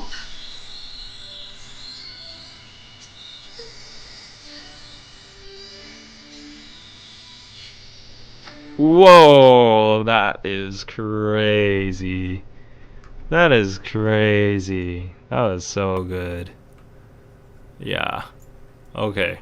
Ryan, the link is not sending because it's probably filtered as spam. I'm sorry, but maybe next time. Okay. Maybe next time. I'm sorry. I put you through all the work, but I'm not seeing it. Yeah. But that was really nice. That was really nice. I think Red Velvet's Wendy can do it too. Yeah, maybe. And maybe even David Kim. Should I try? I will try. I will put up a golden cover if... No, never mind. Let's not say that. Let's not say that. No, I did not make any promises yet. No. Nope. Meanwhile, yeah. I will not pledge anything for that. Yeah, I can't withhold that. Do you think Espa's Ning Ning is going to do it? Maybe. Yeah, a lot of people are doing it since it's getting a lot of views, but it's not necessary, so people who want to do it might. I think Jungkook might. I think Jungkook really liked K-pop Demon Hunters. He cried watching it, so yeah. I think Jungkook actually covered Soda Pop for a brief moment on his live stream, so maybe Golden too. But I don't think, like, all due respect, I think it's very high, so it might be impossible for him to do in an original key. Yeah, that would be too high. But I'm pretty sure he could pull off like a little, like 2 or 3 keys lower than that. Jungkook's a really talented singer, so. No, it's not going to happen. No. 5 donations and we get a cover. No. Midnight Dreams, no, you do not have the authority. Yeah. Okay. Yeah, but okay. Chat, come on. No. Don't do anything. I didn't promise anything. I might upload something for Patreon if I ever get to go to the Norebang and try it out. Yes, JK did. He was watching it. Yeah. Did he actually cover Golden? I think he only did Soda Pop, right? No, I'm not gonna do it. No. I can never. I can't even try. Yeah. No, like it's 3 a.m. It's 3:30 a.m. in the morning. I can't sing here. Okay, on to the next news. Hopefully in another stream, if I get a dedicated PayPal or super chat for it, maybe I might considering the amount and dedication of it. Yeah, maybe, but no promises. Nope. Anyways, let's go on to another. Jokes aside, are you a good singer? No, I am not a good singer. Funny thing, went to a vocal academy after my sunung exam because I always wanted to be a K-pop idol and I wanted to test out my singing skills. And I took like the pitch test or something, and it's like and then you go on, and then the octaves or whatever, and the vocal trainer examines what's your vocal length and range. And then mine, the person examined, and he was like, we were at the consulting room, so he's like, what kind of songs do you want to sing? And I was like, yeah, I don't know, like, you tell me. And he's like, I would like to advise you, why not try rapping? That's when I knew I had no hope at all. Like, Korean people like to beat around the bush, especially if you're at a private academy where you're willing to pay money for, and you just took a test for vocals. That person did not beat around the bush. I mean, he was trying to like say it in a softer manner, not trying to hurt my feelings, but like, it was like, you want to try rapping? I was like, oh, okay, I get the message. Yeah, okay. Thanks for looking out for my feelings. Yeah, so that story just wraps it up for y'all. Okay. Anyways, okay, let's go on to the next topic. I want to go to bed soon. It's almost been 2 hours. I've been talking a lot today. Professional yapper. Would appreciate some appreciation for all the yapping if you can. But okay, I have something to apologize for, and it's this. So apparently in Vietnam, this went viral. So I couldn't find like the original footage, but I saw it a lot online. It's on TikTok and Instagram if you just search for it. But this is like an unmanned photo booth in Vietnam. These are very popular in Korea, and I think in Vietnam too. And two Vietnamese locals were just having fun taking their pictures in one of the photo booths. And one of the suddenly two women just appear, and I don't know what kind of beef or what kind of conflict they had. There's no audio, but this girl suddenly started grabbing her hair, and like she actually snatched her hat first, and then the girl was like, what's the deal? And then the Vietnamese girl started ignoring her, and the Korean girl suddenly started shoving her and pulling her hair and all that. So this became wildly viral in Vietnam as like an ugly Korean incident, and they were like, who is this girl? Like, this girl needs to be jailed or like punished by Vietnamese law and all that. And I totally agree. This was in Hanoi, and it sparked a lot of public outrage. And because these people were working at a company that has a Vietnamese office or something, they kicked her out. Of course, they fired her. Yeah, like, I mean, that's the least they can do. I don't know if she got punished or not, caught by the police or not. I haven't followed the case, but when I saw this, I was so embarrassed to death. Like, why would you act like that? Like, Koreans, I won't say they're saints. There are a lot of ugly Koreans that, like, in terms, the term ugly Korean is what we use towards Koreans that are bad behavior overseas and stuff.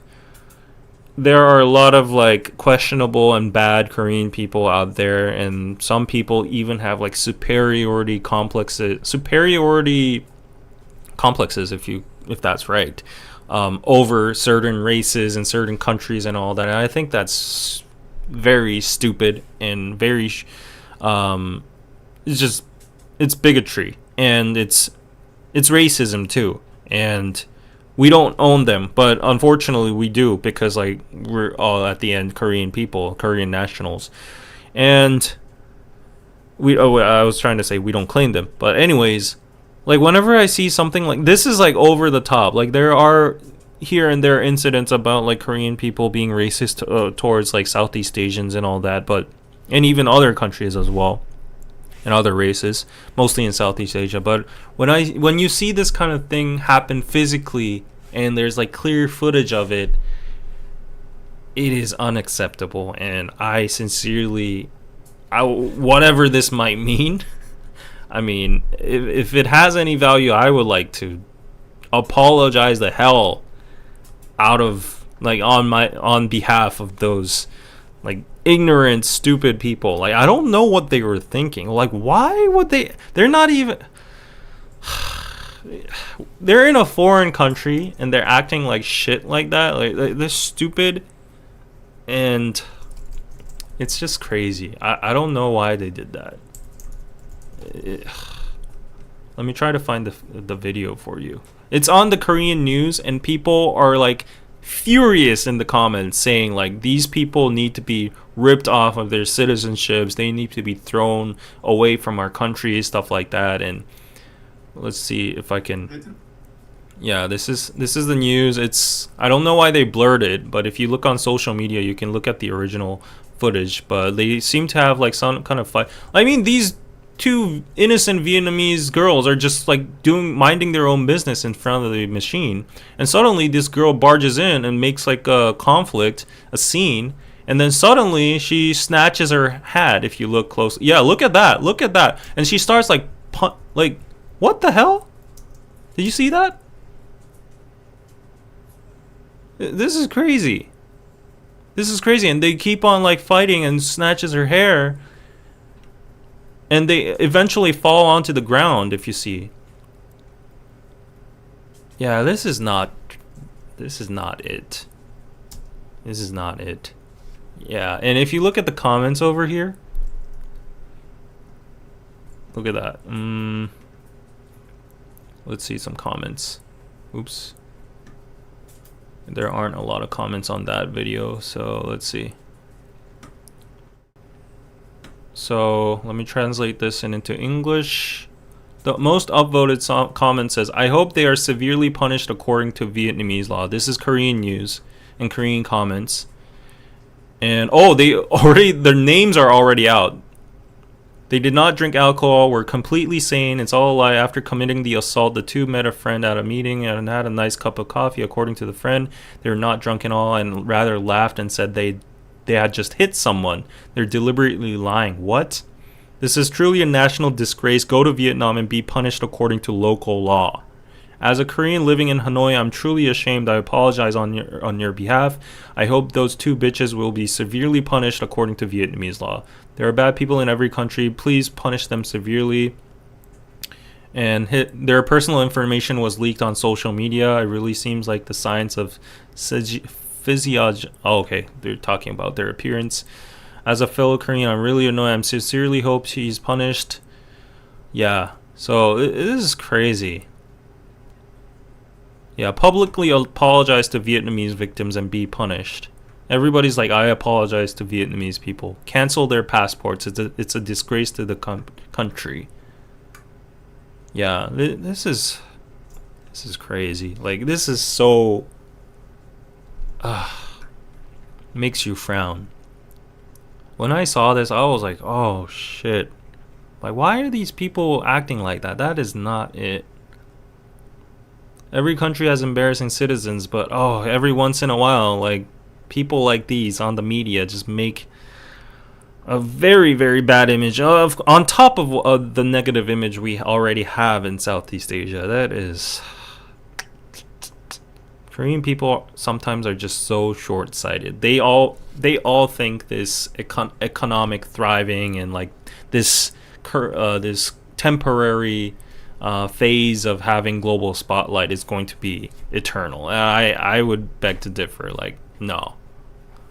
And that's the backbone, of these superiority complexes these stupid people have, and it's just so short-sighted and so stupid.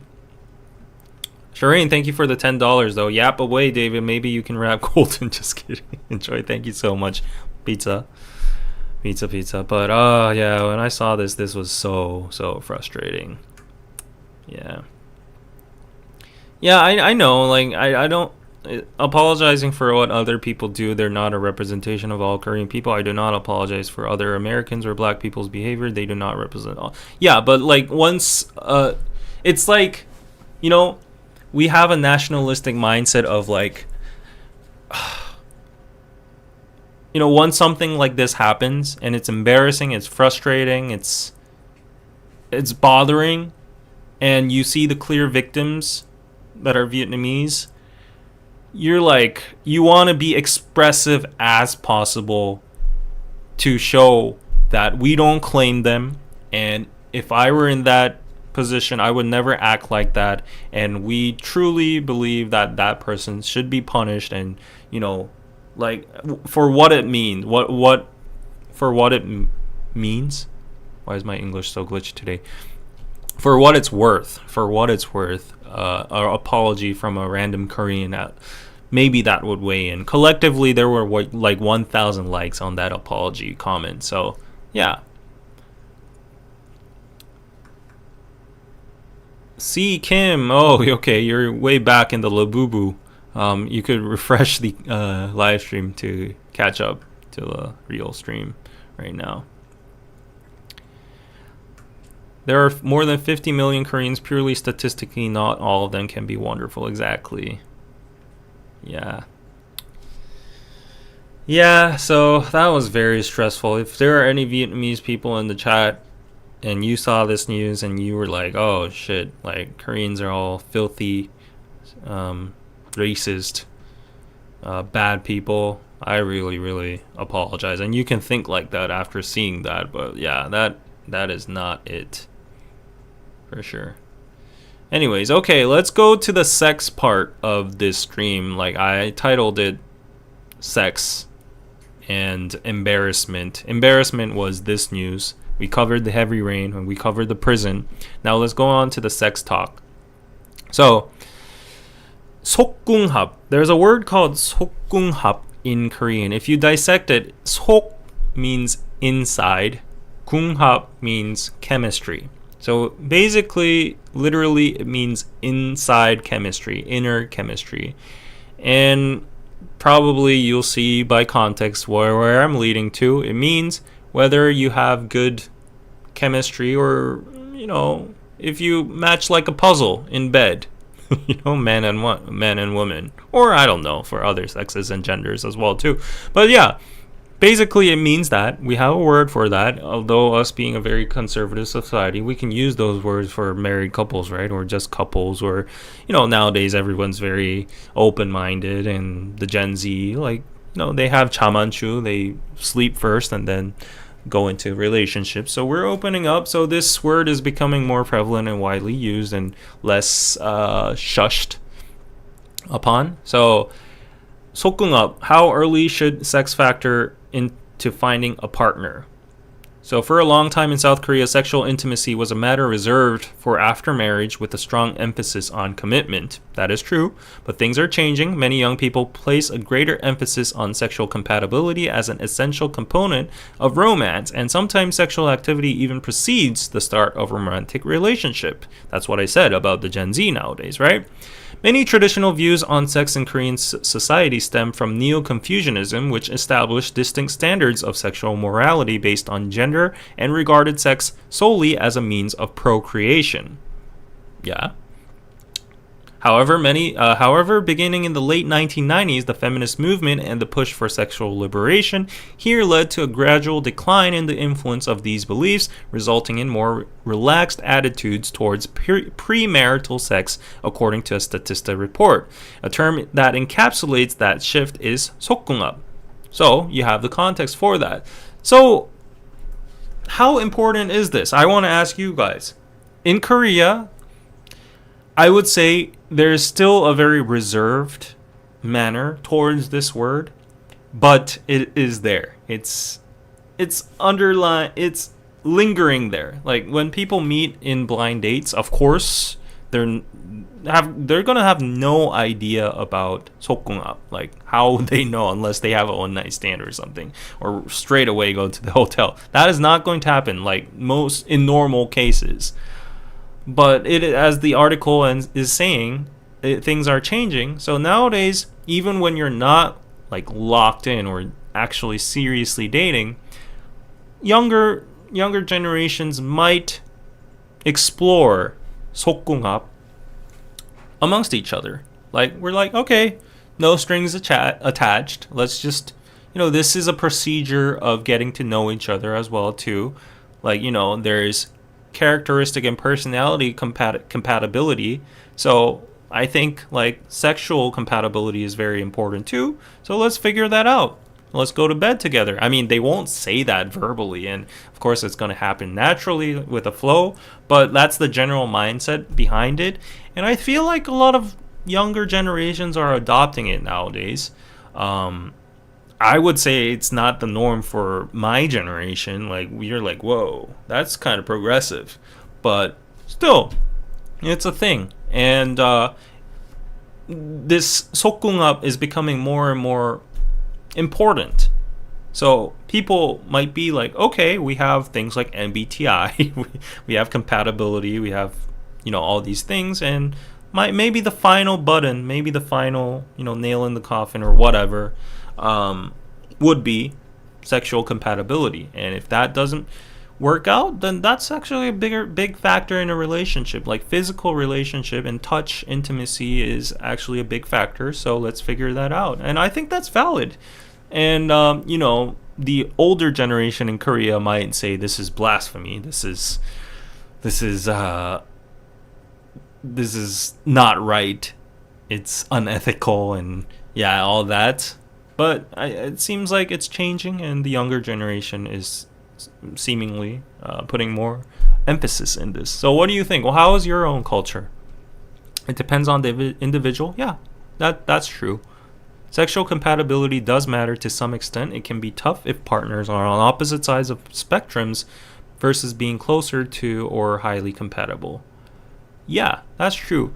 I mean, for the word 속궁합, I think there are layers, and it depends on the individual, but I think it's in Korea because people are pretty reserved on the term itself.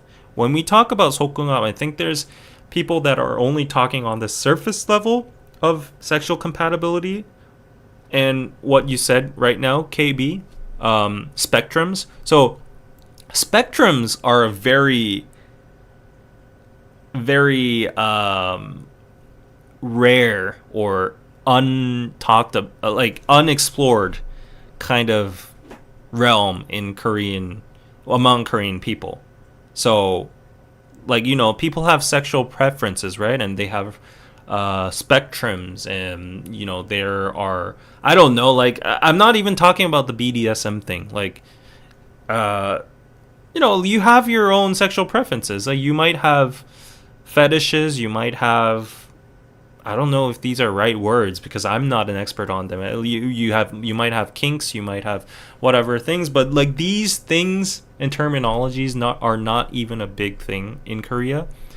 Maybe among some of the younger generation, but what I'm trying to say is, like, I think a mass majority of people that use the words 속궁합, sexual compatibility, are just referring to probably just physical, technical, biological compatibility. Like, I don't want to describe it with my hands, but if there's something that goes inside, there's a size, there's like I don't know, stuff like that, right? There's a shape, there's a size, there's a whatever, and just physically, if the puzzle fits or not.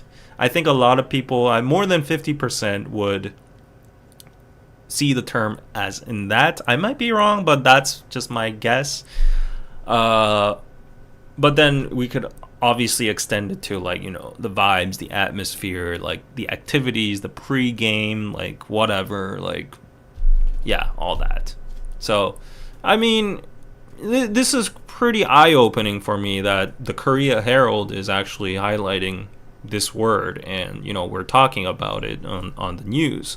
nowadays. Like, this could not be news in the 1990s or the early 2000s, or even in my generation, like the millennial generation. So yeah, it's wild times, and some people might criticize it. We're becoming too westernized, and fantasizing Western culture isn't always the best way. I don't know, but there's always like push and pull.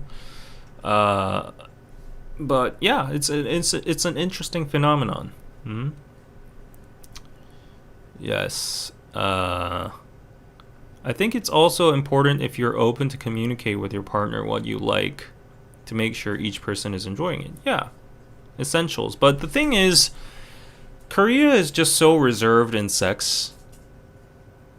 Nobody gives you a proper sexual education, like not in school. We do have like biological teaching. We have a subject we learn about, like our testicles and the womb, and how a woman gets a baby and like sperm and all that. We learn about that technically, but it's all just for memorizing.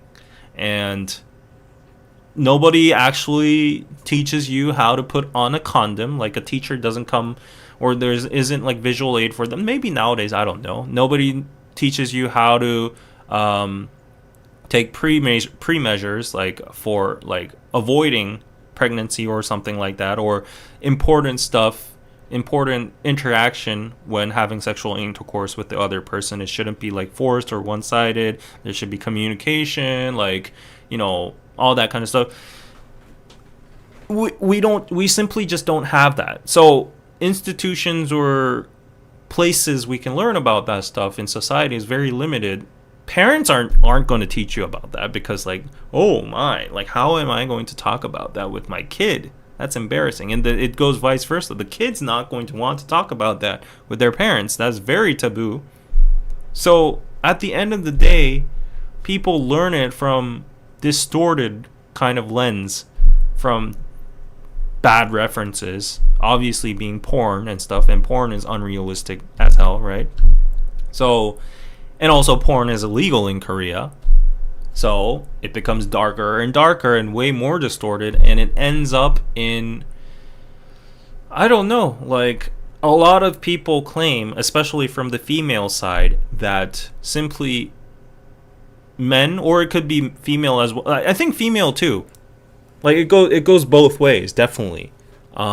They just simply don't know how to have proper sexual intercourse. They don't know how to be expressive. They don't know how to draw the lines. They don't know the proper procedures or the precautions.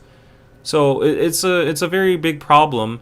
And I guess more talk about these kind of terminologies like sokungab is kind of like making people more interested in like opening a discussion table, or like a more comfortable environment for people to openly talk about it and educate themselves. I see that as a positive. Yeah. So our grandparents didn't have sex ed, and yet we are all here, aren't we? I think this era needs sex ed as more than our grandparents' generation, because I think relatively our grandparent generation they were born in a very conservative environment, and at least for Korea, and even for the West, maybe, like with Confucianistic backgrounds, and also like Catholic or Christian backgrounds, which were very strict about like adultery and sex in general, premarital sex and all that. Yeah, I think, it was just very strict and conservative back then. But nowadays, with media, with the exposure of social media, and like just people becoming open-minded in general, things have changed a lot in the recent decades. And when there's active sex among multiple people in earlier ages, I think sex ed is becoming more and more important as the time goes by. But I think there's this disparity and definitely a big lag on education in general, and also open talk about it. So I think this is a good thing. Yeah, maybe it is a good thing. I don't know.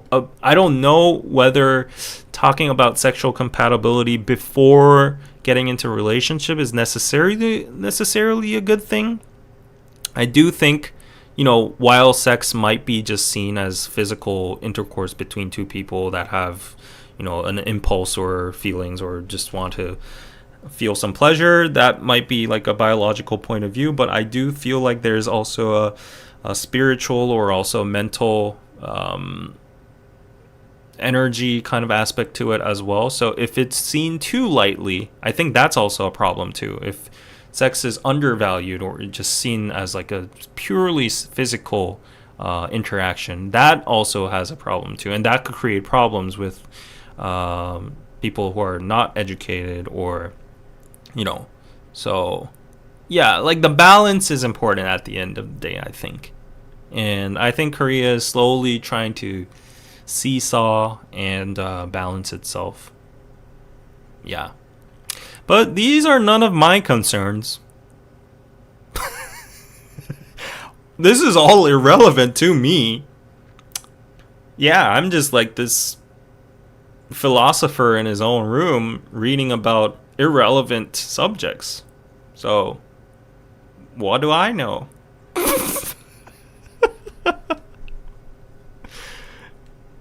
I don't think I'll ever be able to hear the word open-minded without thinking of the Hongdae guy ever again. Oh my gosh, yeah. Yeah. I think ideally this word is a good thing because the importance of sex is different for other people, and purity culture has long been used to oppress people. Flip side is people maybe feel rushed. Yeah. Also, an uneducated community gives space to abusion in relationships. That's true. Laugh all you want.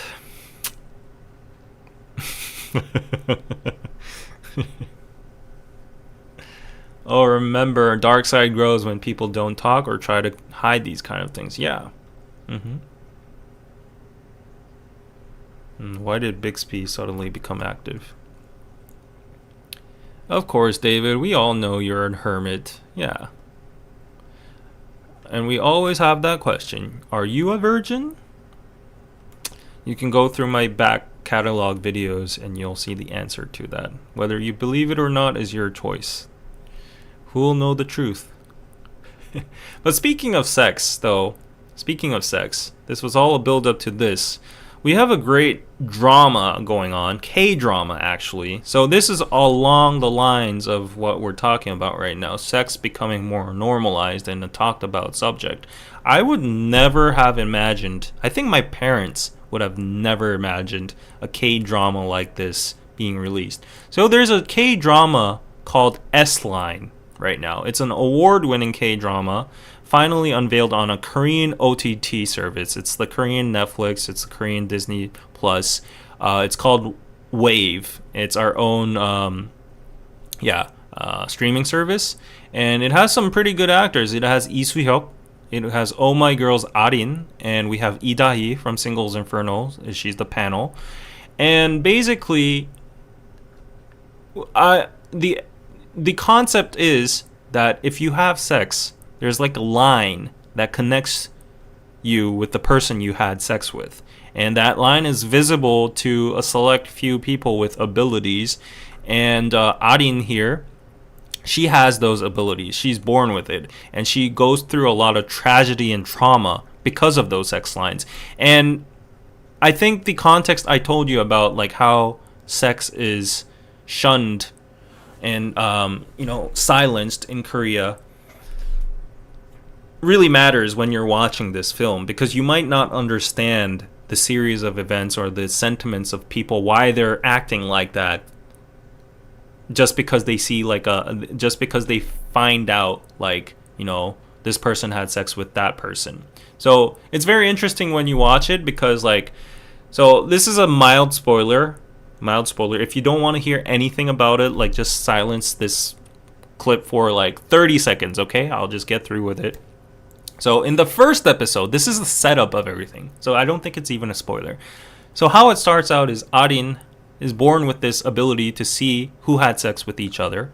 And she sees this, and she's a child. She doesn't know what it is. It takes some time. It takes some time to like figure out what this ability is. But she's a pure child, so out of like innocence, she just draws her family picture, and she draws what she sees on that family picture. And she sees mom, dad having a red line together, and she sees auntie, someone. Is it niece or auntie? Anyways, a relative, like your mom's sister there, and there's a line between her and dad too, and she draws that on a sketchbook, and mom finds that out, and she intuitively assumes what that is, because there's no reason a child would draw something like that on a sketchbook with red lines connected to each other.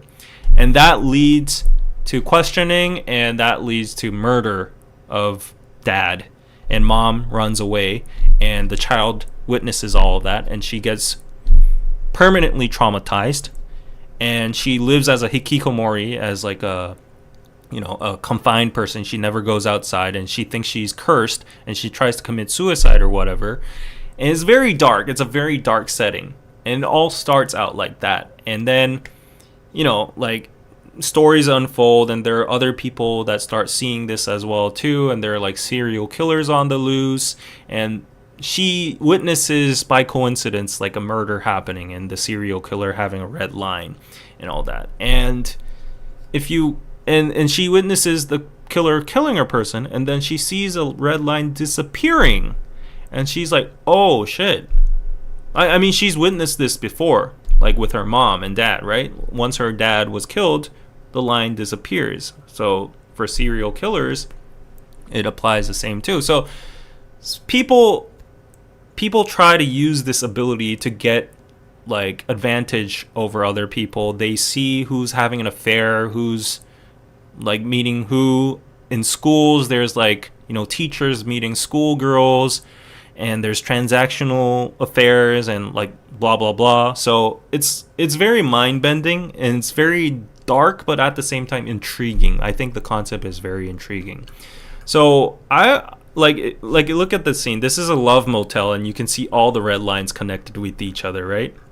So I think this is a very interesting piece, and it's, as I told you, it's getting mixed reactions from viewers after the premiere, because it got a lot of hype just because of the concept itself and how bold it is, I guess, to Korean standards. So a lot of people said it's bold and fresh from some viewers, but others criticized it as being too focused on sensationalism and hard to get immersed into the story. I don't know. I actually disagree with this, because the storyline is pretty good. It's an experimental 19+ Korean drama that has ignited serious debate. So the dynamics that happen here are pretty interesting if you observe it. This is like a neighbor, and you see how many lines she has. And you go around, and you can see like hiking circles, and they're all like effing each other, and like students meeting each other and all that. So it's just very interesting, and need to see this, heard about it. Well, if you want to watch it,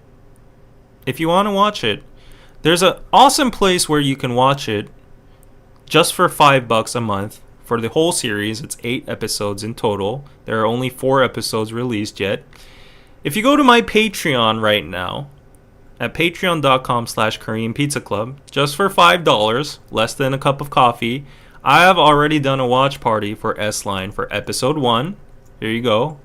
You can actually see a preview of it. It's not your cup. Yes. You can actually see some previews of it. It's very wild. Like, yeah, if you see the intro over here, you'll see my head over here,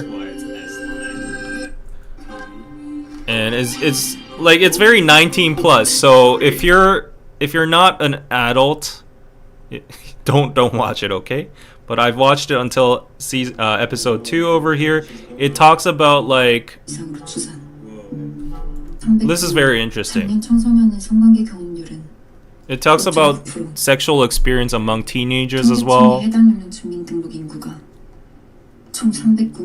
Yeah, so it's very educational and informative, and also like it has societal commentary as well too. So I think that's like an important point of this film. But anyways, I'm up to episode 2 so far. If you look at the people that are watching together, everyone's been very, very enjoying it, like it so far.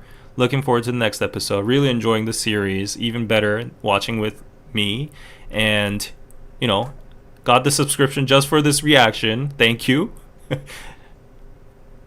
So far interested. Definitely dark, but the characters are intriguing. All that. So if you want to watch it with me, come on over to Patreon at patreon.com/koreanpizzaclub. And this is only the start. So I've officially started a watch party tier, because I watch K-dramas, anime, and reality shows anyways. So I was like, okay, let's watch it together. And if you come to the page, you can see over here, just for $5, you get monthly K-pop reaction compilations. That stays intact. But you get access to K-drama, K-pop reality shows, and anime watch parties, at least one episode per week, sometimes binge uploads. So you get all of that. This is a value pack, so I recommend this. But if you get a $10 inner circle, you get exclusive podcasts as well, personal ones, and access to extended live streams and voting power for upcoming watch parties. So I have yet to decide what I'm going to watch for the next series, but right now I am really enjoying S-Line. I'm going to actually watch the new 2 episodes that have been released just yesterday within today and uploaded within tomorrow. So that's going to be fun. And probably when the BTS reality shows drop, I'm probably going to be watching them for sure. And other great dramas. Danny just recommended me a movie called 84 Square Meters. It's about like Korean apartments and how young Koreans gather all their money and get massive loans and buy an apartment, and just to preserve the price, they don't want any kind of bad press or negativity leaking out from the apartment community. But then there's massive like conflict between upper stairs and downstairs because of noise and all that, and it's like a thriller kind of detective kind of movie. And Danny was like, oh, this is one of the best movies I've ever seen so far, like this year or something. So yeah, I might see that as well, just as a bonus. I've already done a K-pop Demon Hunters watch party for, yeah, if you want to watch it with me, it's in the catalog already, so you can watch that. So I will, yeah, actually it's on the $10 tier, so I'm gonna change that right now to the $5 tier. Yeah, just changed it. Oh no, actually it was just for all paid. Yeah, it was all for paid members, so you're good. Anyways, a very extremely elaborate promo for David's Patreon. If you want to promote something, you do it like this. You give people information, news, societal commentary. You make the build up like that, and you suggest, oh, if you want more entertainment, just for this much, you can get that. You know, it's your choice. Nothing big, just $5, right? Yeah. If you watch The Wolf of Wall Street, this is how you do sales. You give freebies, you give value and information first, and then, you know, you hook them in. And I'm not hiding it. If you want it, you want it. Right? You were just about to watch the apartment movie? Yeah, why not watch it with me? I mean, the value of watch parties is, first of all, you're not alone, you're not bored, and I don't talk that much. I don't talk over the audio or whatever, and I watch it in 1x speed despite my very fast-paced life, and I usually watch everything in 2x, but for you guys I watch it in 1x. And also I do commentary in between and after, sometimes telling you about Korean context, about what we're seeing over there. Like for the hiking community, like nobody would have known that hiking communities in Korea are very notorious for affairs for middle-aged people. And when Arin sees like the lines connected between all of them, you're like, oh shit, it's a hiking community. No wonder they're all fucking each other, right? So yeah, sorry for the F word. But anyways, stuff like that. And watching K-pop Demon Hunter is pointing out like the tiger and the magpie was from a traditional painting, stuff like. I catch that right off the bat when you're watching with me. You don't have to, you know, go on Wikipedia and search for all. So it's a more rich experience if you want to watch it with me. So that's that. Check it out, guys. award for the best plug in of the year on YouTube Live category. Yes, Lee Soo-hyuk is in this, and he has like 1,000 lines, and his sister judges him real hard. Yeah. Okay, guys. So check it out if you wanna. Do you know when you'll watch episode 2? I already watched episode 2 of S-Line. It's already up there, and episode 3 and 4 is going to be up within 48 hours. Yes, so check it out. Check it out, guys. And also, if you become a Patreon, you can recommend what I should watch further on. Like, you get to decide what I watch. Of course, I'm going to have some say in it because I want to watch BTS stuff and anime. But like, if there's a hot drama, I missed the drama hype for the what do you call it? When Life Gives You Tangerines. So, yeah, like I missed that. But if a new drama like that drops, then I'm most definitely going to be doing a watch party on it. So yeah, please consider. And I just wanted to share, unrelated, but since we're talking about movies, F1, the movie is amazing. I just saw it like a week ago, but I'm still living in the OST soundtracks, like Hans Zimmer's soundtracks, and also like the main theme. I was at the gym today and it was on repeat.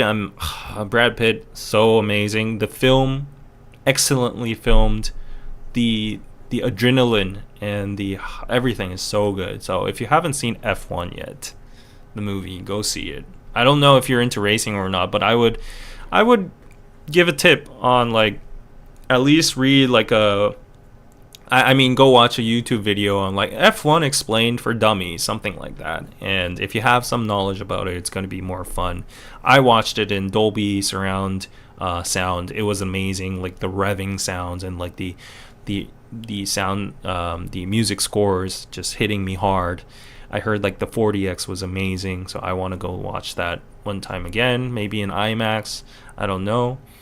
Movies are too expensive, but like this one was worth watching in a movie theater for sure. Yeah. But Superman, no. Jurassic Park, no. Yeah. Okay. Anyways, yeah. Okay. So Nick K is back in Korea. Okay, I'll check that out. IU got her Best Actress award for When Life Gives You Tangerines. Yes, I saw that too. Congrats to her. She's sweeping all the awards she can get as an entertainer. So yeah, that is that. Hope you enjoyed today's live stream. It is 4:20 a.m. in the morning. It is a Monday officially for me. If you appreciated this live stream, slap the like button. And subscribe if you haven't yet. If you're a lurker that hasn't subscribed to this channel and you enjoy these weekly live streams, please do that. And I would like to hear your thoughts on the certain topics we discussed. We have a lot of topics to discuss in the comment section today about like the prison air conditioning and sex and S-Line and all these other political stuff. Giving out free vouchers, $200, all that kind of stuff. So yeah, see you in the comments. And Ryan, thank you for the 6.98 Singaporean dollars. Thank you so much, David. Before you end the stream, search Benny Family Golden Cover. My apologies for saying it's. Oh, okay, yeah, okay. Since you gave me that super chat, yes. Let's see. Benny Family Golden.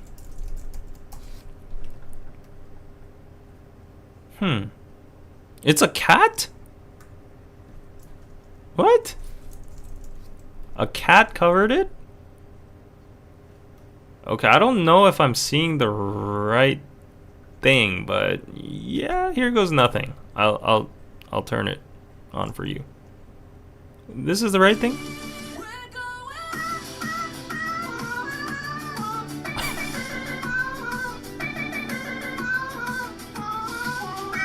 What? Okay, so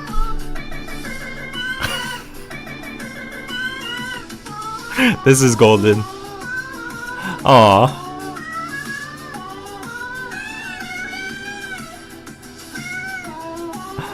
Ah.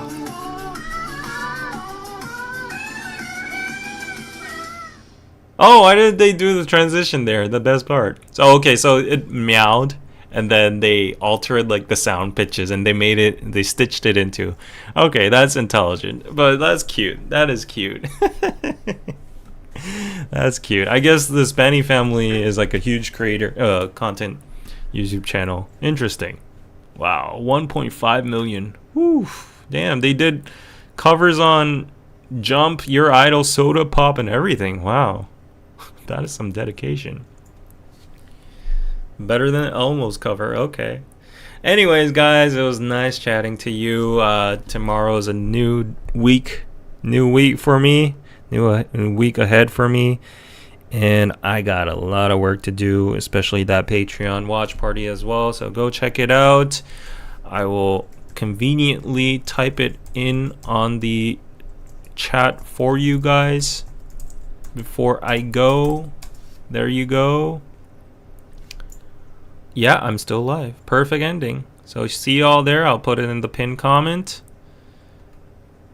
And yeah, wish me luck for the new week. And hopefully more content. See y'all. Have a nice week.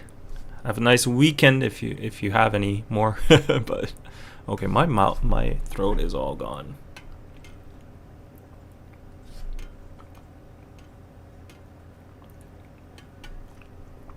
Oh, bye everybody. Shireen, Lynn, Cal, Just the T, Michael, Romaine, Roshash, Hilda, Soraya, Ryan, Mazpe, Sherry, Norbert.